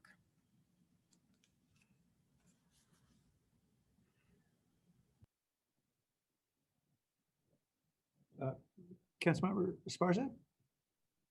I think we lost you. Maybe. No, I said that's it for me. Thank you. Oh, okay. Forgive me. I'm sorry. Councilmember Jimenez? Yeah, thank you. Also very supportive of this. I guess what I'm curious about is trying to make people aware of this. And I know Councilmember Mahan touched on this, but I'd be curious if you see any value of sort of mandating posting of a flyer of some sort at these different locations. I think people still, when they're looking for affordable housing, they certainly surf the net and maybe make some phone calls. But I know just from experience growing up and having family members that still live in affordable housing, there's folks that actively visit some of the locations, right? At Eden Housing or wherever it may be. And so what I'm curious about is do we envision sort of and see any value in having a prominently sort of placed informational flyer as it relates to the portal, right? So let's just say I'm visiting a lot of locations, but the first location I visit is Eden Housing. Or one of the locations, and then there is where I'm made aware of the portal. And from there on, I would switch to online and just access it that way rather than visiting every different location. I just wonder if you see any value in something like that. Yes, thank you, Councilmember. I think that is a good idea because as you're saying, again, we need to teach people how to find this. Is going to be something new. And I think you're right. I think that there are people who are familiar with the concept of actually going to the affordable housing to try and find out how they can get in. And so I think that's a great idea. And we, as we move towards our launch, we can work with our communications team to develop that type of communication. Yeah, and just to add on, I mean, because one of the things that I've realized over just, again, growing up, living in affordable housing while growing up most of my, all the way up to like age of 18 is that a lot of folks, when they're driving around the city, you don't always know the name of some of these complexes, but it's on the corner of McKee and Checkers, or it's on the corner right off Monterey Road past the AM/PM, right? And so you don't always necessarily know the name of it or that there's a website or that it's run by Eden Housing, for example. And so I just see a lot of value in that, and I would encourage you to, go down that path if you find it valuable, but I think that'd be a good idea. Thank you. Thanks. Councilmember Arenas? Thank you, Mayor. I have a follow-up question to a point that Councilmember Esparza brought up in terms of how will you work with property owners to bring them into the fold to actually, keep all of this up to date, because it sounds like this could be a whole job in of it of itself, right? Will there, and I'm guessing property owners eventually will see the benefit to this. Will we at any point create a fee for this service? Because it is essentially a service for them, right? They could eliminate maybe posting things elsewhere. Well, thank you for the question, Councilmember. I would say at this point in time, we have not contemplated that. I think it's important for us to look at, just building the system and getting the buy-in, like you said. But I think that over time, that is definitely something we can look at. One of the critical pieces that we considered as we were building this contract is really the ongoing maintenance costs. And so, so as we think critically about how to, mitigate those costs over time, that may be something that we could consider. Wonderful. The last thing I just want to make sure that, and I'm sure that you already have this in the horizon, Rachel, but it's making sure that we connect not just with our traditional partners that help out our residents who are looking for a new place to live, but maybe some of the schools and through our McKinney-Vento, making sure that they have access to it, that they understand it, that it's coming online, and having that available to families, especially through that particular program. That's a wonderful idea. Thank you. Thank you. Those are my questions. I'll be supporting the motion. And thank you for the work towards getting us online. And I understand why the county may not be on board at this moment. Obviously, they're very interested, as you stated. It would have been nice to have some resources spread, but at some point or another, I hope that that could still happen, as I think that this is something that we'll never turn away from. This is going to be our new normal. Thank you. Rachel, thanks again to you and Dave Boff and Jackie for your work on this. Super excited about this moving forward, particularly as we get into subsequent phases so that folks can actually submit applications online without having to print them out, which, I mean, I think about how challenging that is for me, let alone for those who may not have resources and access to a printer and things like that. And if they're in a library, for example, so I think this is going to be great to see this really move to the next level. I thought there's some really good questions already. I just want to build on Councilmember Arenas' question, because this idea of maybe using this on a fee-for-service model, it may not be appropriate with the 100% affordable projects, but I'm wondering if we could consider, for example, expanding to, say, rent-controlled apartment complexes or ADUs, for example, or other kinds of more naturally occurring affordable housing, where we could in fact be performing a service for a landlord who'd be willing to pay us some fee that would help us maintain the system. And I know that's not the way it's currently designed, but we know that affordable housing can come in lots of different forms, and obviously the subsidized rent restricted is the premium, but is it possible to be able to expand this beyond the constraints in which it's in now? Actually, when the IBM team came forward, I don't know if you remember the team that helped us to create the rent registry, they actually suggested to us that we create this portal. And, as we develop a better relationship with the landlords from the community, I think there's always an opportunity for us to expand the portal to include more people. So for example, the Housing Authority, we would like to have them use it, and they're all about private market rate housing. So there's definitely an opportunity there to expand it to include more opportunities. So for example, a one-stop shop for particular housing in the city of San Jose.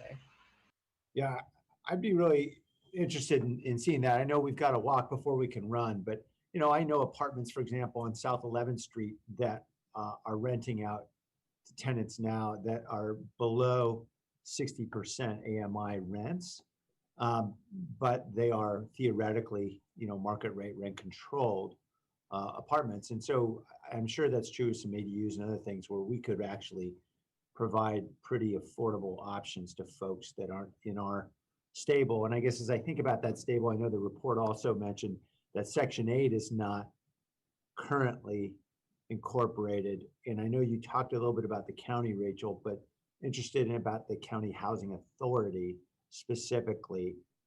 How likely is it that we can pull them into this? We've actually been working quite a bit with them. We've had them, the Santa Clara Housing Authority has been attending all of our regional meetings and has been very engaged. And so I think that both, I think they see opportunity. I think we see opportunity. And again, like you said, as when you are someone who is looking for affordable housing, you may not understand the difference between getting on a list for Section 8 and getting on a list for an affordable housing development. It's confusing. And so it is one of our goals to bring that together and have, again, create one place where you're looking for these different opportunities. So that is definitely something we know they're interested in and we want to continue working on. Okay, thanks, Rachel. Mhm. Exegia, as I recall, that's the same company that was doing Dahlia in San Francisco, is that Yes. right?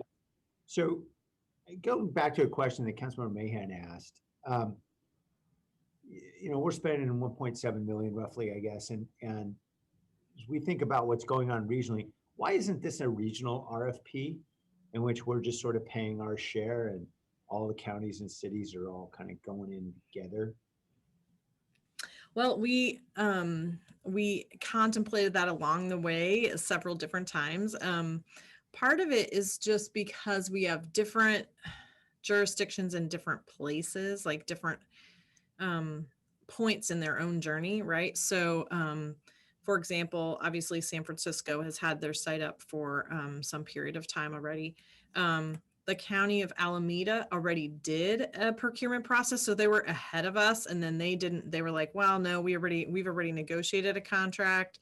But the reason that San Mateo County is a part of this is because they were right at the same. They were kind of at the same point in time.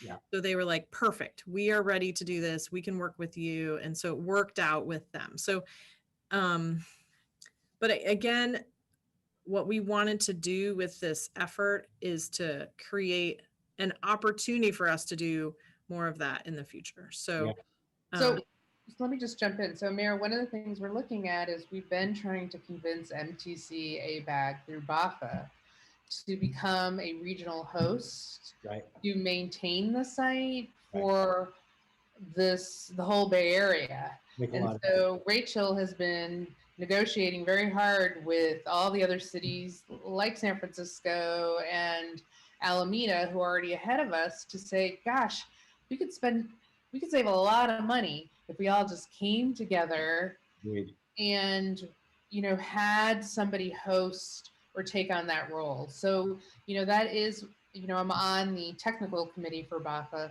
Yeah. and so I have been really pushing them to take this on as a project. They have an interest as part of their funding proposal to the state, and now we're trying to get all the other counties to agree this makes sense for everyone. But sometimes people don't like to play across regions. But Yeah. Rachel and I are all about there's savings to be had, and the most important thing, it's easier for the people who are looking for the housing. Agreed. This should all be integrated because they don't care what side of the city limit the housing's on. They just want housing, and I agree that would be great. So I would just invite you, Jackie. I know to please reach out to us and pushing with you. I know Councilmember Perales, I think, is on the ABAG planning committee. I'm on the MTC, of course, and so I know that we have other colleagues. I'm sure we'd all be happy to go put a memo together with other cities electeds to say let's do this together. It may be heavy lifting staff to staff, but we can just ram it through at the board level and at least get everybody moving together. That would be a great thing. And is Alameda County using the same vendor? yes. They are. Okay. Mhm. So at some point, I guess we could piggyback on their RFPs, but anyway, that's, I guess, for future consideration. The final question I had was, well, first, Rachel, you suggested we're going to be able to use this data to help us understand better what's going on. So this data will be anonymized so that we can use it for policymaking. Is that right? Yes. Great. That's fantastic. And then the last one I promise is, as we think about the question that Councilmember Mahan raised, which is how do we bring people to the portal? I don't expect a lot of folks naturally would have downloaded the 311 app, but I just think about a one-stop shop and how that 311 app might be a good place to include a link. And poor Jerry, I know you've heard this now 43 times from us. Hey, this would be a great thing to add to the 311 app. but I just thought I'd add the 32nd item to that list. This would be a great thing to add to the 311 app. Okay, thank you for considering my input. All right, there's a motion on the floor. Any other comments? Let's vote. Jimenez, Yes. Morales, Aye. Cohen, Aye. Carrasco, Aye. Davis, Aye. Esparza, Yes. Arenas, Aye. Foley, Aye. Mahan, Aye. Jones, Aye. Ricardo. Aye. Thank you. All right, we're on to 4.1, which is illegal street racing. I'll note the time is 5:09. Why don't we take a break at 6 o'clock? I'm just checking here. I know we have some time set. Oh, wait a minute. Nope, we have a time set at 6 for 8.3 and 4. Is that right, Tony? Is that a time certain, or is that just enough before? It's not clear. Okay. I think that one was a time certain, Mayor, and the legal street racing was a not before. Okay, so let me let me suggest then, I think we probably should take our break now and come back at 6 o'clock, because otherwise it'll be a while before anyone gets to eat. So apologies to Captain Trayer and others who would be happy to present on 4.1. I think we should probably take a break. Any concerns or objections with that?